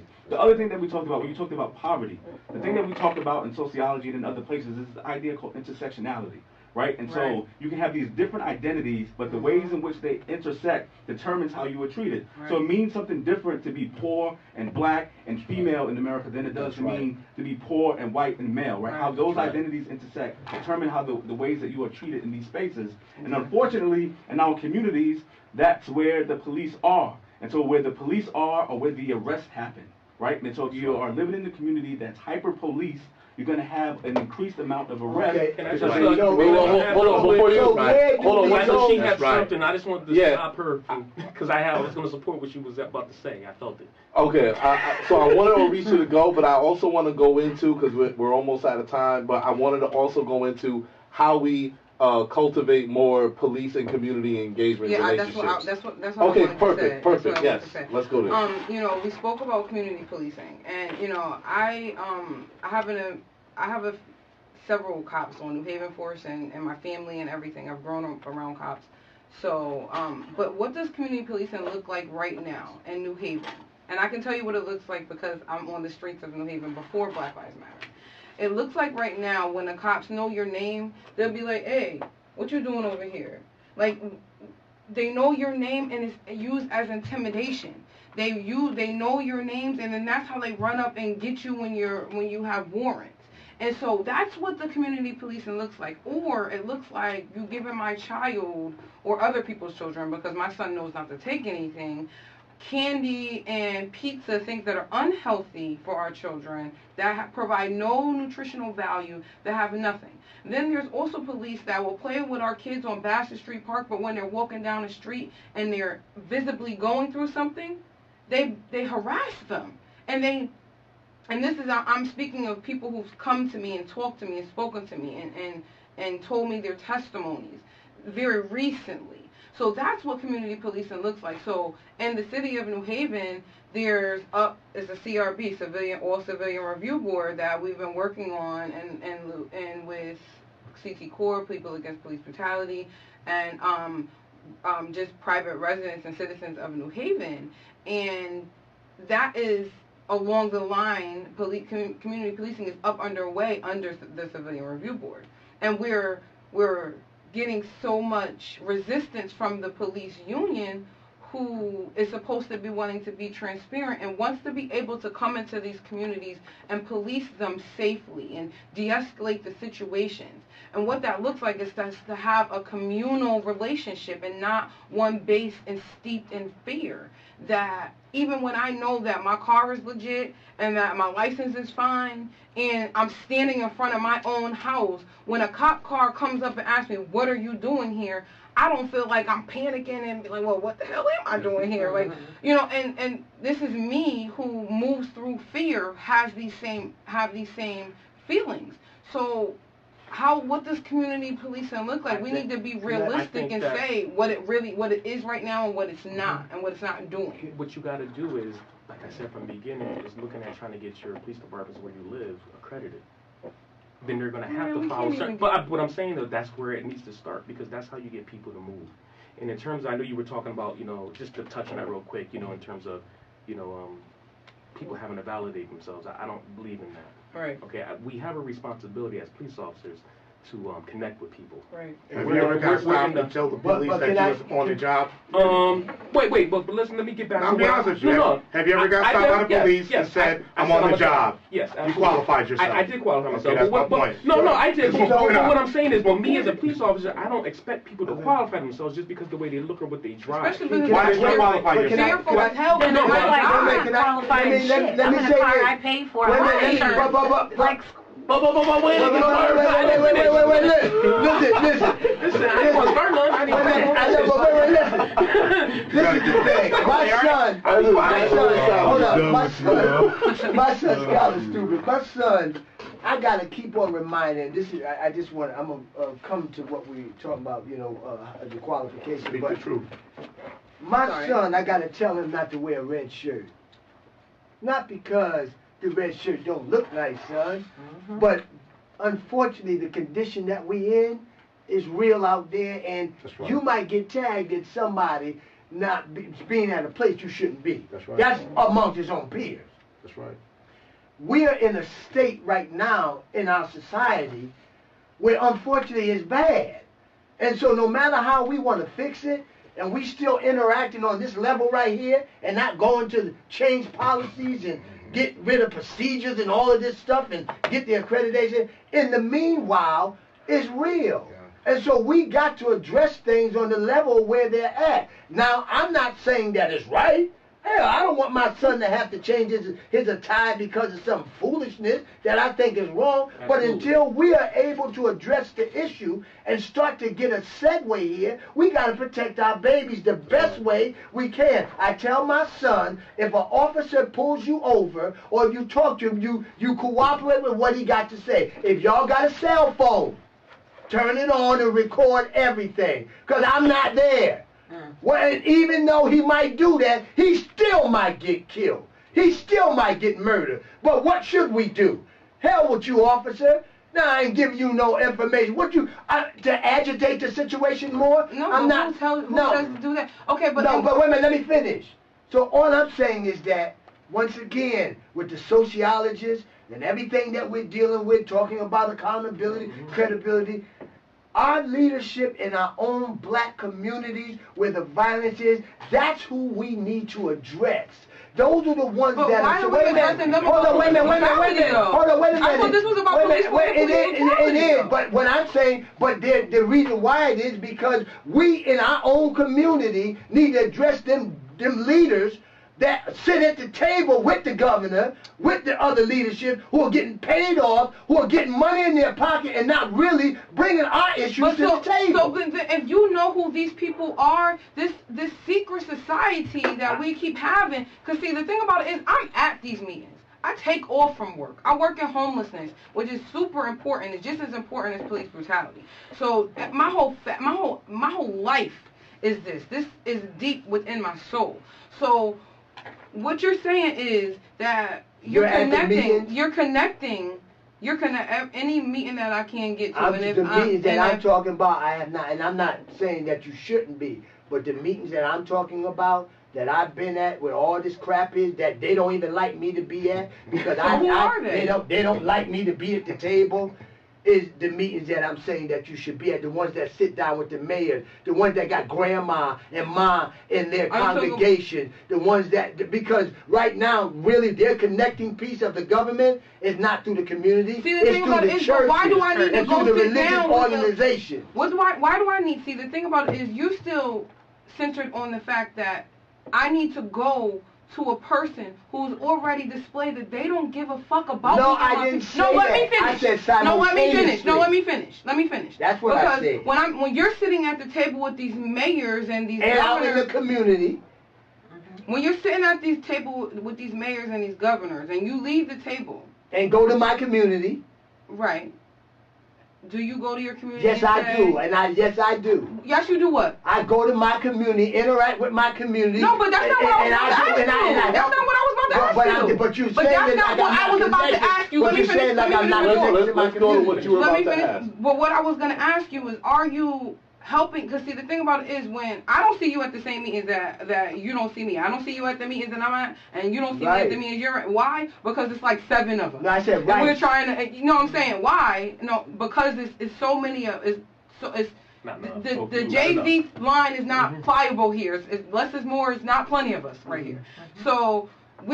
But do you call me, Pastor Lewis? We see yes, I have. Pastor Lewis. I have called you on numerous occasions. Right, but have you texted and been like, listen, I was just at the meeting with the mayor. No, and she said what I said, you should come to me at this meeting. Listen, but I don't have time to come. Okay, so that's what I'm saying. Unless you're telling me what I'm coming for. And because if I know where I can maybe be that can at happen another... on the sidebar, because that's a little, just, you know. Well, just real quick. Yeah.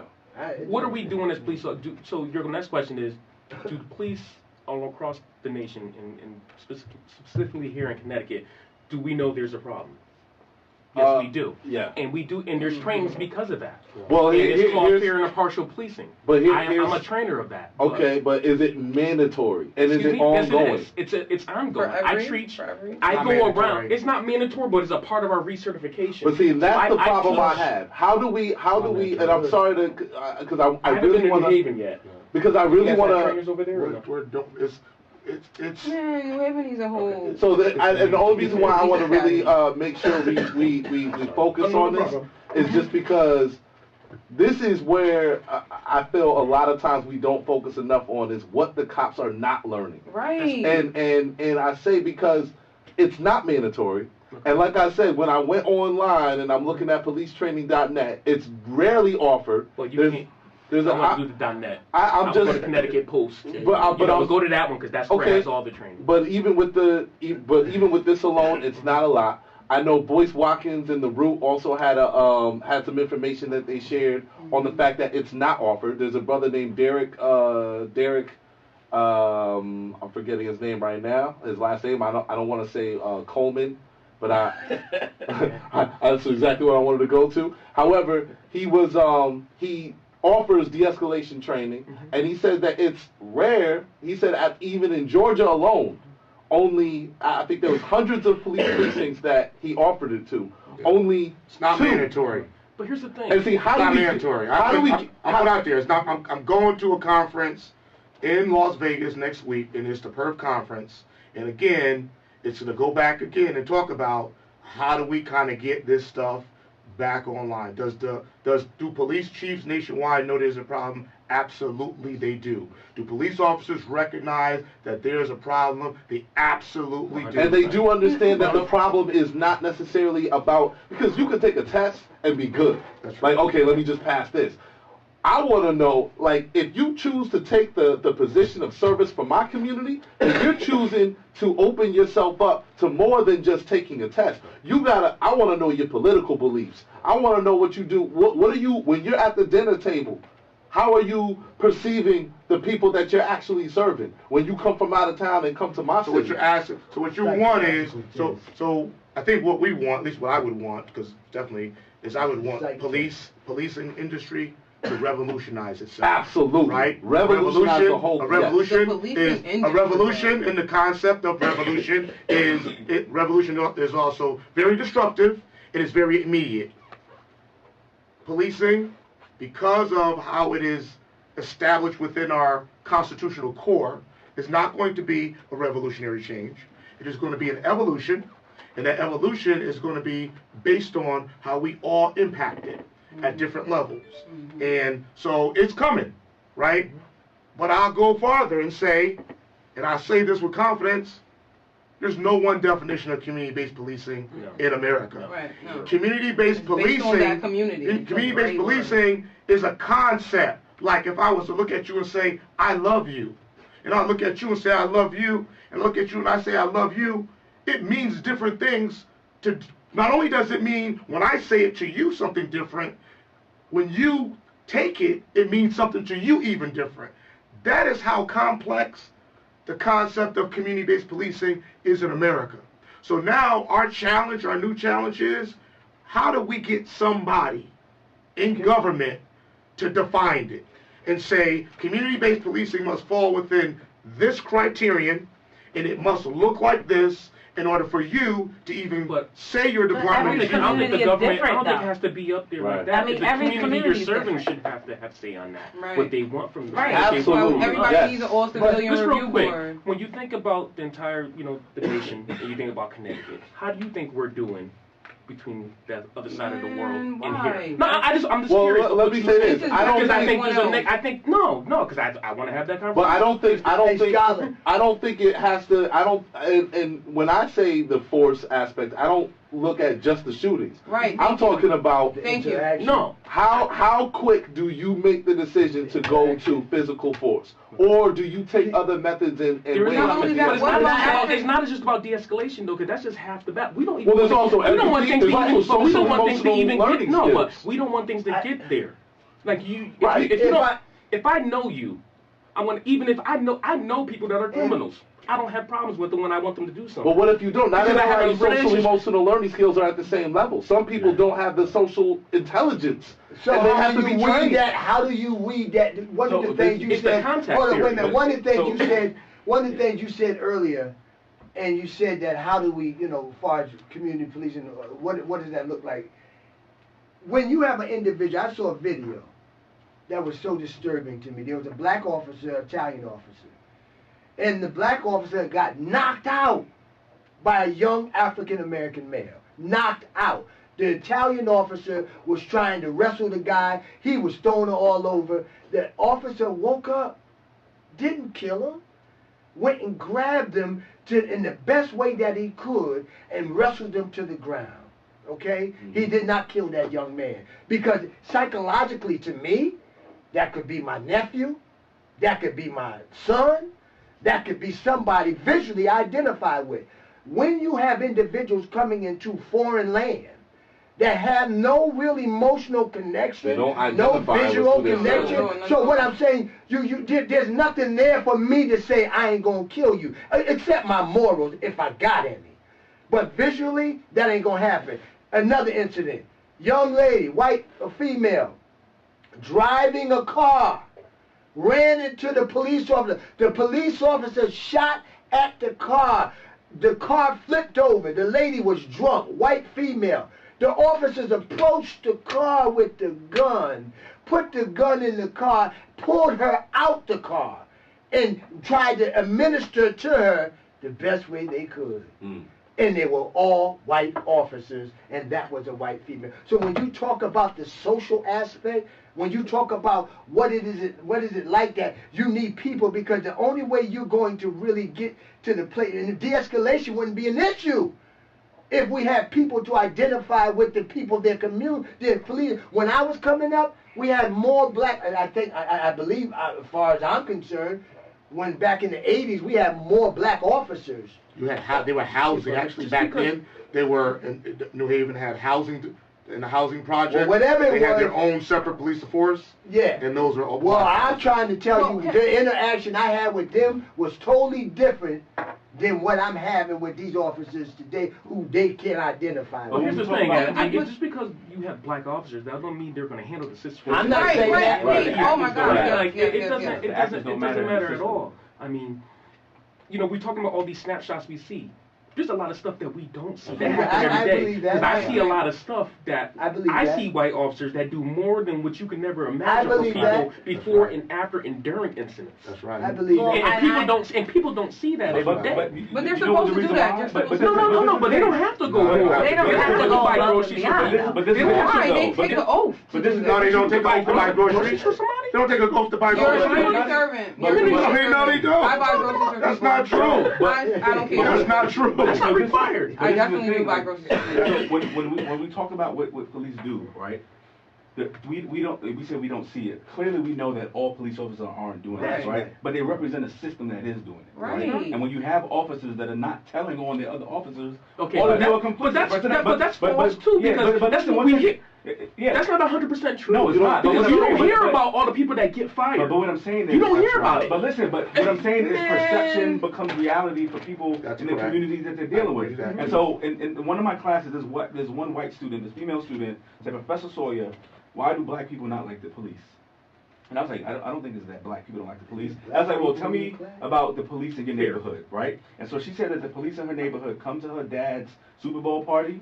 They come to his barbecues. Come on, bro. Like they're the coach of the soccer team in that community. Yes. And I was like, well, in the community that I grew up in, the police, this is during the crack cocaine epidemic, would throw us up on the wall, dump up our book bags and stuff like that. They weren't our coaches. They didn't come to my pop's barbecues in the park and stuff like that. And so the interactions that we have are different. And so it's when true. we talk about community policing, that shit is going to look different no matter where Yes, and where we are. Not only And- that, the Waterbury police. Last summer, I went to a Black Lives Matter rally that the Waterbury Police Department put on at a church. And the black police chief got up in front of the whole community. The church was packed. It was standing room only. And he held the blue book that has all the traffic stops, all the traffic violations. And he stood up in front of the crowd and said, it doesn't matter what we stopped you for.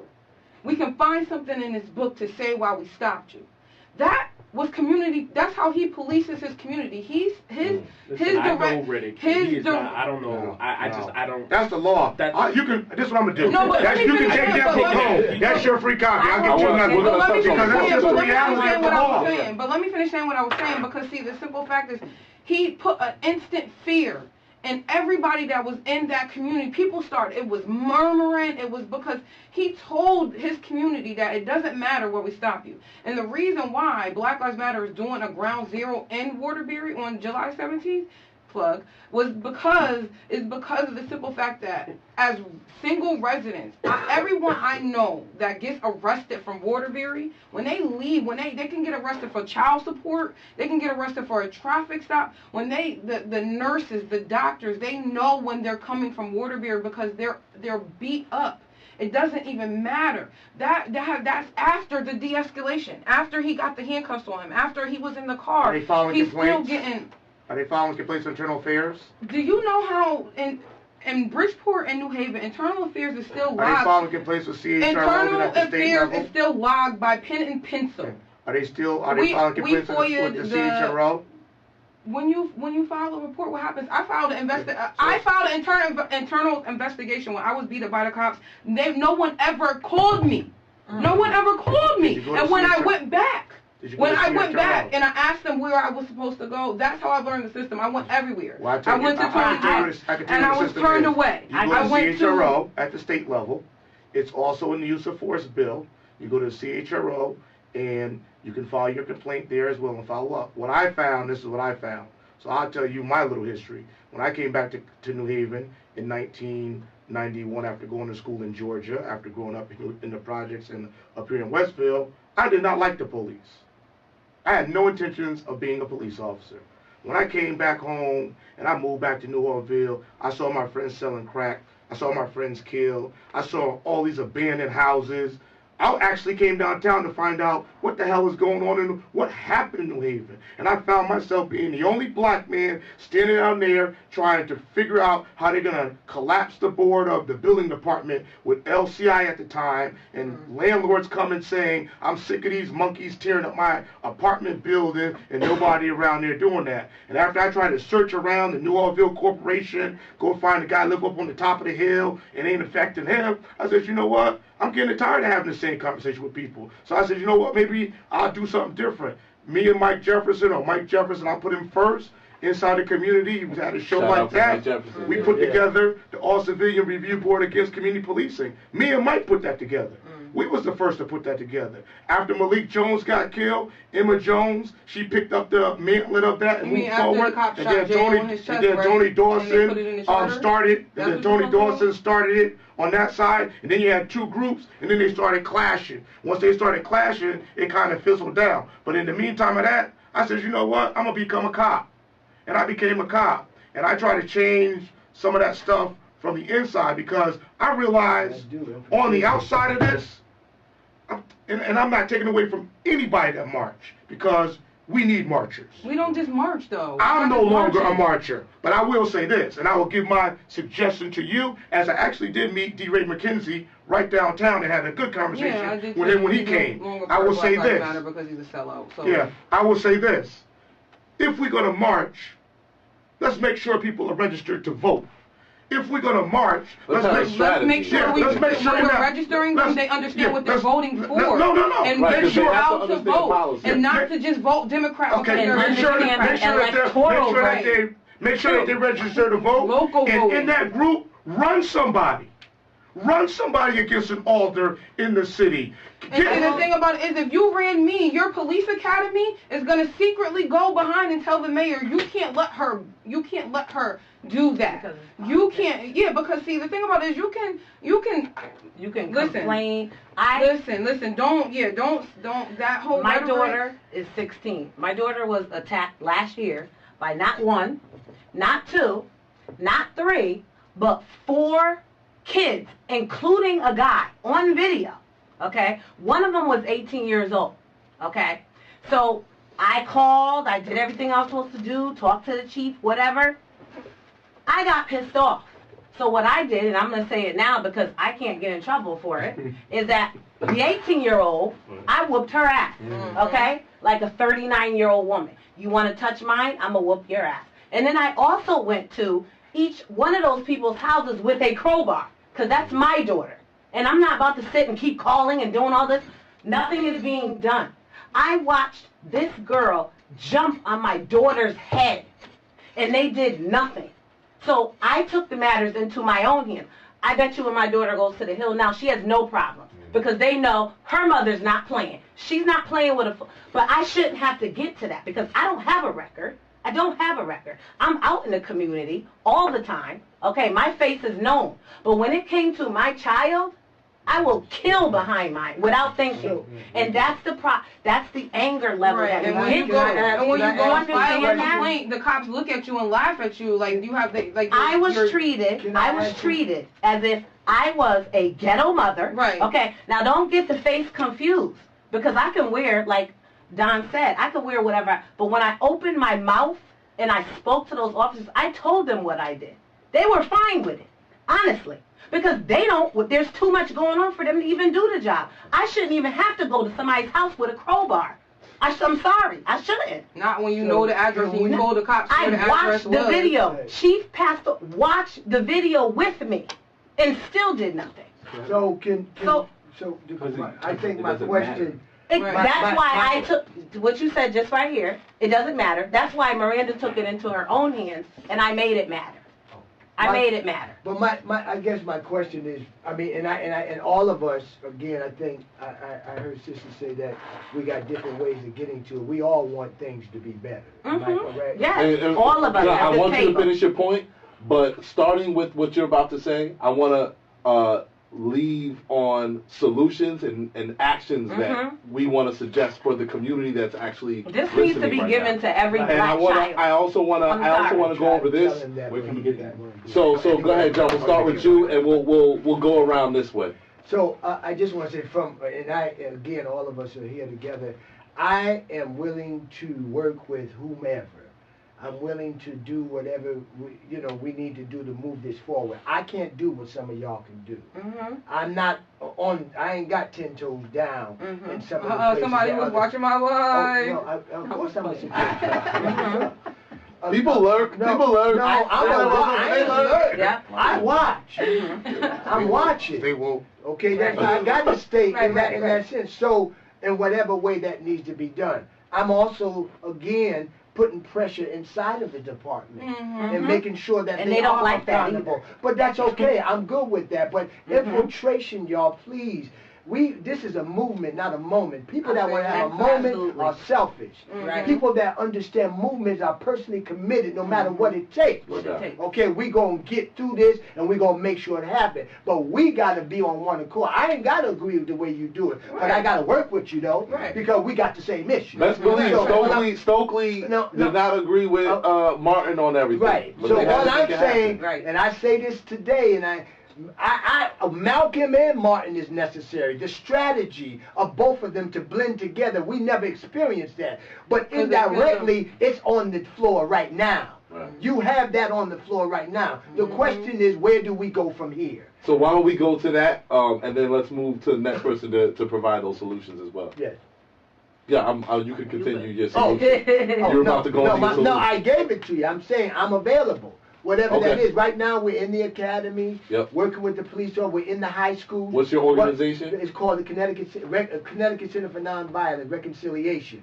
One thing that we're doing, we're working with our kids to teach them how to manage conflict. Number one. Also, it's a code of conduct. At the same time, we have a training for the police officers that it help them have community engagement.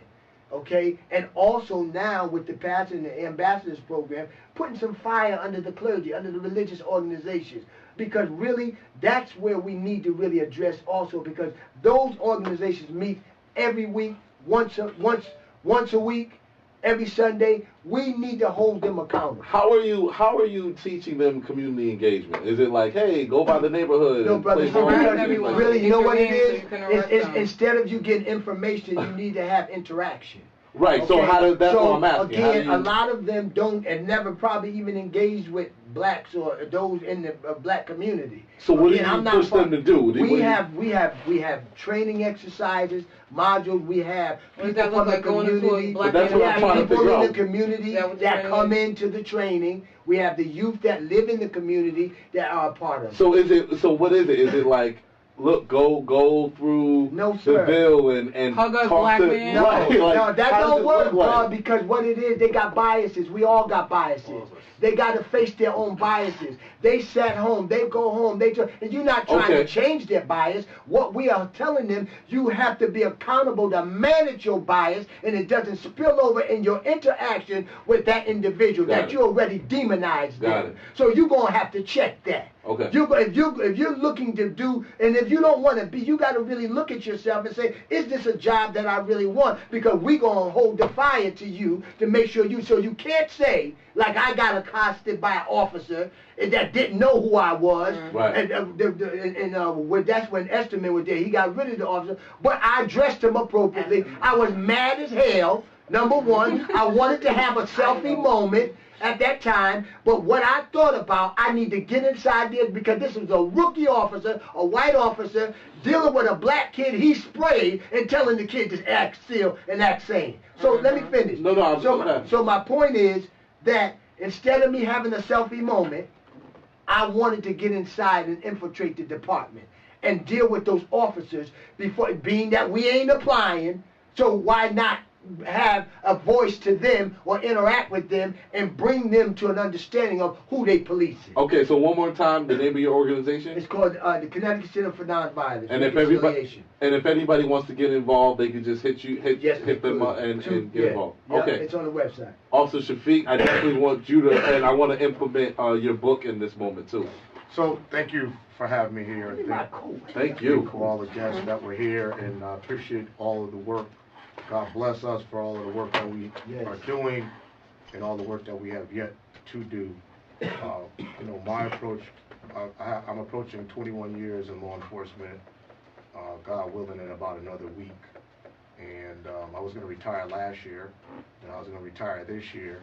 And then my 16-year-old, following some stuff he saw on Facebook, which was the 15-year-old boy shot in Texas, hit by the rifle by the officer, and a hanging that he saw on TV, and then the shooting in Bridgeport. You know, I took it as really a sign from God that I need to stay where I'm at right now. And I don't have time to get into all the stuff that I do, but one of the things which I did do is I wrote that book, and I had a conversation with my son just the other day, and I said, you know, I'm really disappointed and I'm sad that this book is almost 10 years old, and people are having a discussion about these same issues.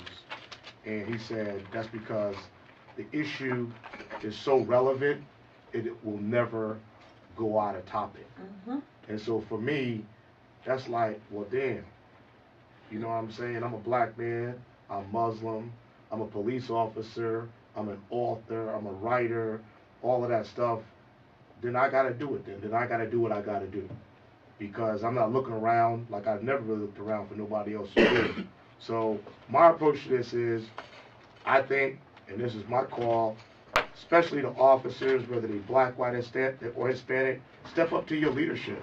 Don't make it about getting an extra duty job and getting the extra money, or, you know, all the accolades that come with being a police, because those things are gonna fade. Approach this job like a legacy. What is the legacy you're gonna leave behind? Leave behind another officer that you train on how to do this job in a way with compassion and consideration of other people. I don't police other people like they want to be policed. I police other people like it's my child, like it's my wife, like it's my mother, like it's my grandmother. That's how I deal with people. And that's a simple philosophy I think that anybody can embrace. On the back end, we got to educate ourselves, because where we are as black people, and this is just my opinion, what we're looking for, it's going to take intellectual knowledge. It's going to take us writing books. Why we only got one book about what to do when get stopped by the police? Why we ain't got no book about something else? About raising a black child, raising a single black child, raising a black daughter who might have a complex about the way she looks. We're not writing.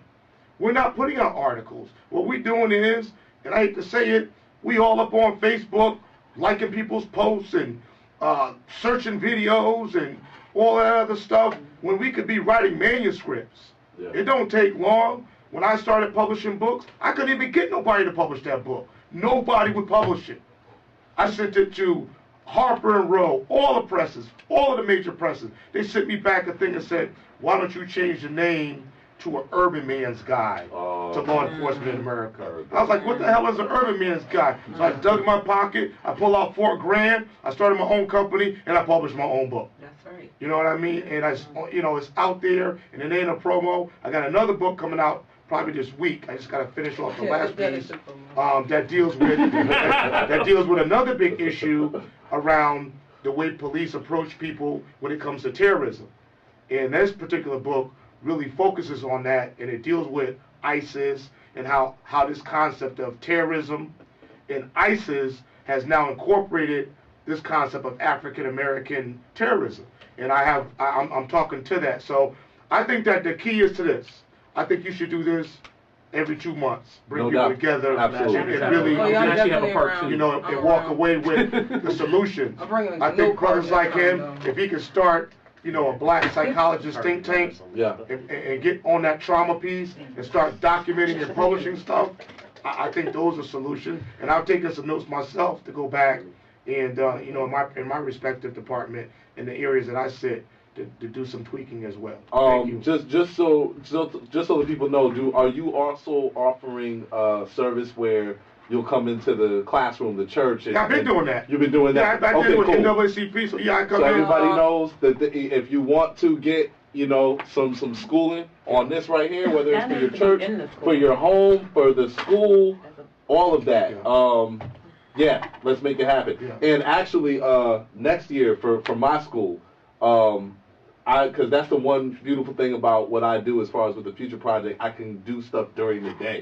I'm so tired of having to do it challenge after school. Kids don't want to stay after school. A lot of times I gotta, you know, get them to do that. But when it's during school, that's way more beneficial because now it's like you there, you can't even escape it. I can have all of y'all. So this is something that I can use. And just as a piece, if there's a I don't know if y'all seen a document, Color of Words. Yeah. It was done by the Juvenile Justice Department, United States Juvenile Justice Department, and actually based the documentary on the book. It is about, they call it DMC, Dispiritive Minority Contact.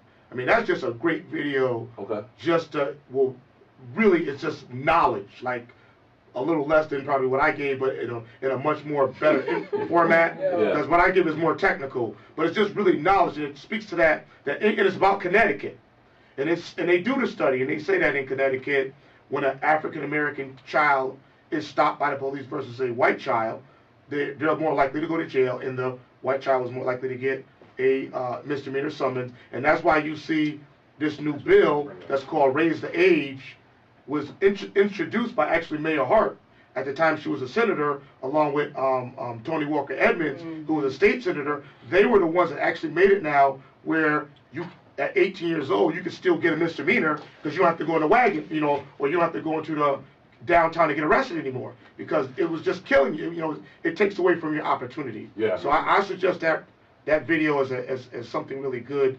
I actually have it on the website and a YouTube page. And I'm open too, man. Whenever you need me, Absolutely. I'll do whatever I can do as time permits. Yeah, as soon as I asked him, he was like, yo, I'll be there.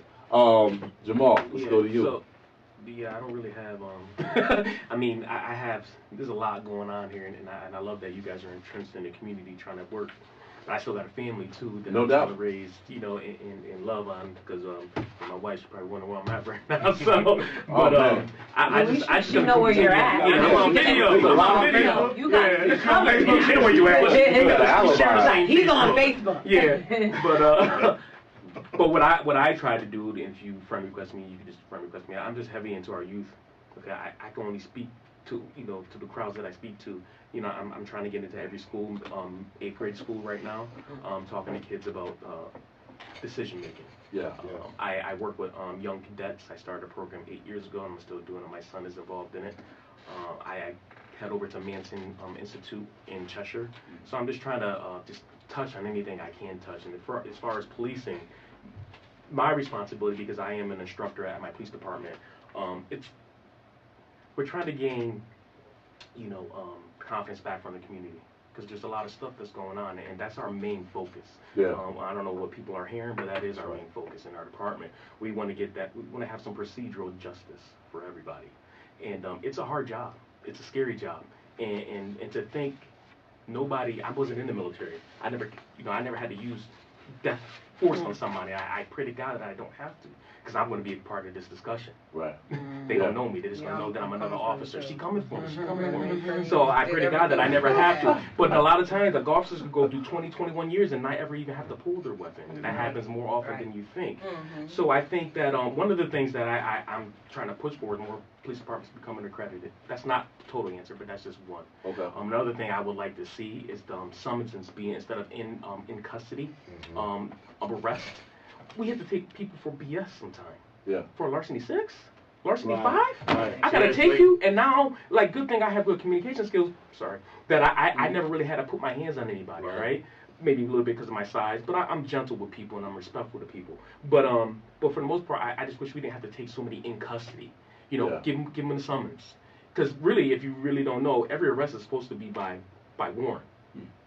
Taken into custody is just an exception. Is it true if I'm uncomfortable, if I'm being pulled over and I'm uncomfortable about where I'm being pulled over at, can I go to where I am just comfortable put your blinker legally? on. No, do not do that. No. Do not do that. Listen, Real. I was told. You go to where you're comfortable? Listen, listen. Comfortable is home for me. Right. In my driveway, officer. Exactly. Let me just be clear. On Facebook, there was multiple people who said that. Who?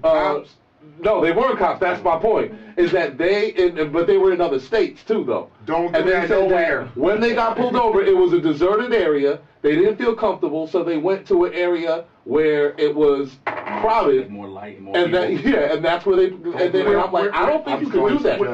And they were like, yes, you can. But I'm a strong encouragement. Well, Okay. I mean, No, I'm not gonna what do if that it. place is 4 miles away? Yeah. That's a pursuit. No doubt. What, That's 5 miles? I've been in a pursuit that That was was 5 my miles per argument. hour, Not for okay? you. I mean, it's high, that's for why it was 5 everybody. miles per hour. That's not for you. No, I know that was my. Well, these That's I don't know what state they were at, but You gotta one- Or Biff Jones. I thought it was ridiculous, and No, I. because we have artificial lighting. Okay, no doubt. We do. Right, right. We light everything up. There's gonna be enough light. All right, so Orisha, let's go to you and your Yeah, my mama- solution-based approach. My first solution for you is to come to Waterbury on June 17th, like Black Lives Matter New Haven page. Email us at blacklivesmatternewhaven@gmail.com. We are Black Lives Matter on Twitter. You can also find me, Arisha Allah Akumar, on Facebook if you want to have a more personal approach. And come look for us because so we don't get infiltrated. We're not letting everyone know where we are going to be on the 17th in Waterbury exactly yet. But See, that's what where the don't snitch came from. Don't let everybody know where we at. Yeah, because we've learned we're learning fast. I'm learning real fast. Our last action got totally infiltrated by and it turned out to not be for the community, although it was supposed to be. So we're very protective of the community. We serve the community. We are true civil servants. What I would say, like the beginning solutions would be, firstly, our community needs to come together and separate from the materialism that we have and the excuses that we give ourselves as to why we can't get off the fence. It's super hard to get out there, and everyone does not. The movement doesn't look like everyone's on the front lines because everyone's on the front lines. No one's protecting us behind us. No one's doing the logistics. The movement looks like everything. There's no one person that can't fit into the movement some way and do something that is beneficial and that is needed. I'm not gonna say we don't need police. What I would say is we don't need the kind of policing that we have now. And it would take me 12 hours, but I have what I think that policing should look like. Oh man, I would love. I wish we had time to go over. Yeah, I mean, I think about things like that, and I'm a person based in reality. So, I believe that if you're going to dismantle a system, you have to have a system to put in place. Otherwise, it'll be extreme chaos. Like a healthcare system? Yeah, and people wouldn't know what to do. So that's what the solutions are. Join us on Facebook, Twitter, Instagram, Black Lives Matter New Haven. Email us, add me or whatever, however they say it. Can I make a request? Yeah. Yeah. If you could just put more information about what you actually do in Black Lives Matter, so everybody can understand it. Well, No, that's I'm not talking about the community. I'm talking about police departments. Because they don't know what Black Lives Matter is. Well, No, you don't have to explain it here, but I think that's something that you should It really is. think about It in would be terms good. of, because it's not about the message, it's about how the message is being sent and received. So you want people to hear you, and hear your concerns. I think it has to be shared. Because once people find out, like everybody, like safe healthcare, for example, everybody wants everybody to have healthcare, but there's a certain way you got to do it, right? But everybody's not listening. Nobody's listening to each other. So I think police departments need to hear about what it's really about, because I really don't know everything about it. I have a lot on my plate that I'm trying to do, and there's a lot of other organizations that are out there, and you're one of them, one of the newer ones, and I think I want to know more. Okay, I want to know what else you're doing, because the media's only showing you picketing and yelling before an incident is even finished. That's all we see. That's all we see. What they That's want all you we to see. see. That's all. During right, it as But well. here's the thing, and the media also only wants you to see us fighting, throwing people down, and shooting. That's all they want you to see. That's all you see. Right. So thank you for that. And Orisha, real quick, thank you. See, I won. I told you I was. Oh no!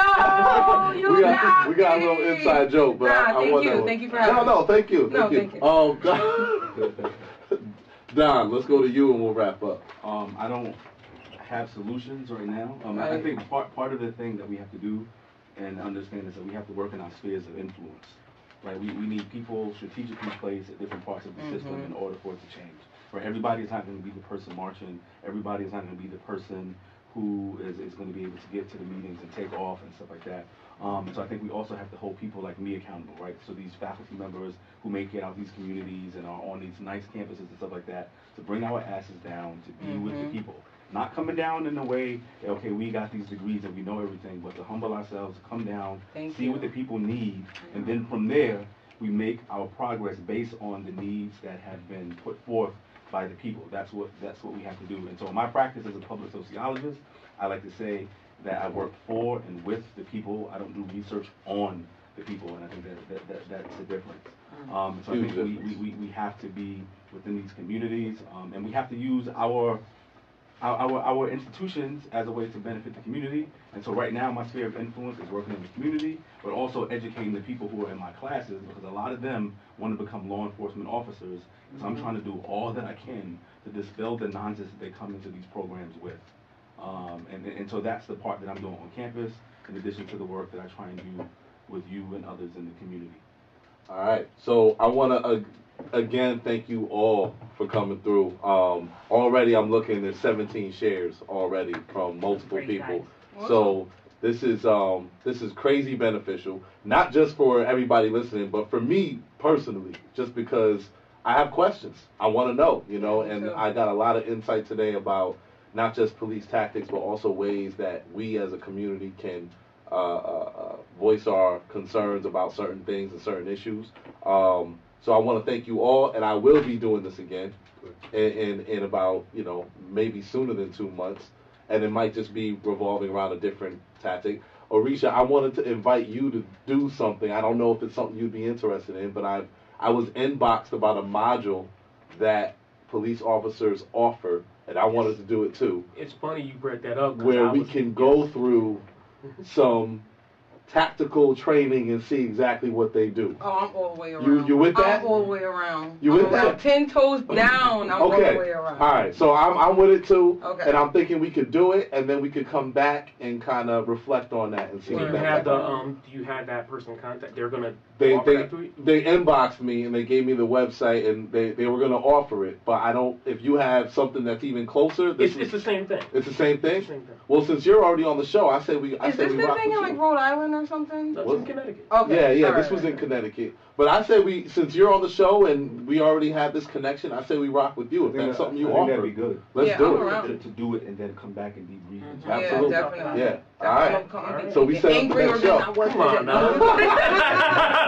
All right. Barbershop Debate I gotta Podcast. tell you, you ain't gonna do good. Thank you, everybody. I already know. I tried to join the Good night. Navy. They were like, yeah, They were like, no.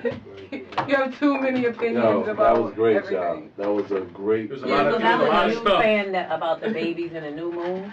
Mhm. Was that you? Mhm. I That was happened to great. be looking into that, watching it, because I shared it on All my right, page. Black I didn't man. know who you were. It just came up on my thing. Nah, mine ain't I gonna kill me. She was mad in at me, tears. so Like I I said, I she love wasn't my even talking brother. to me.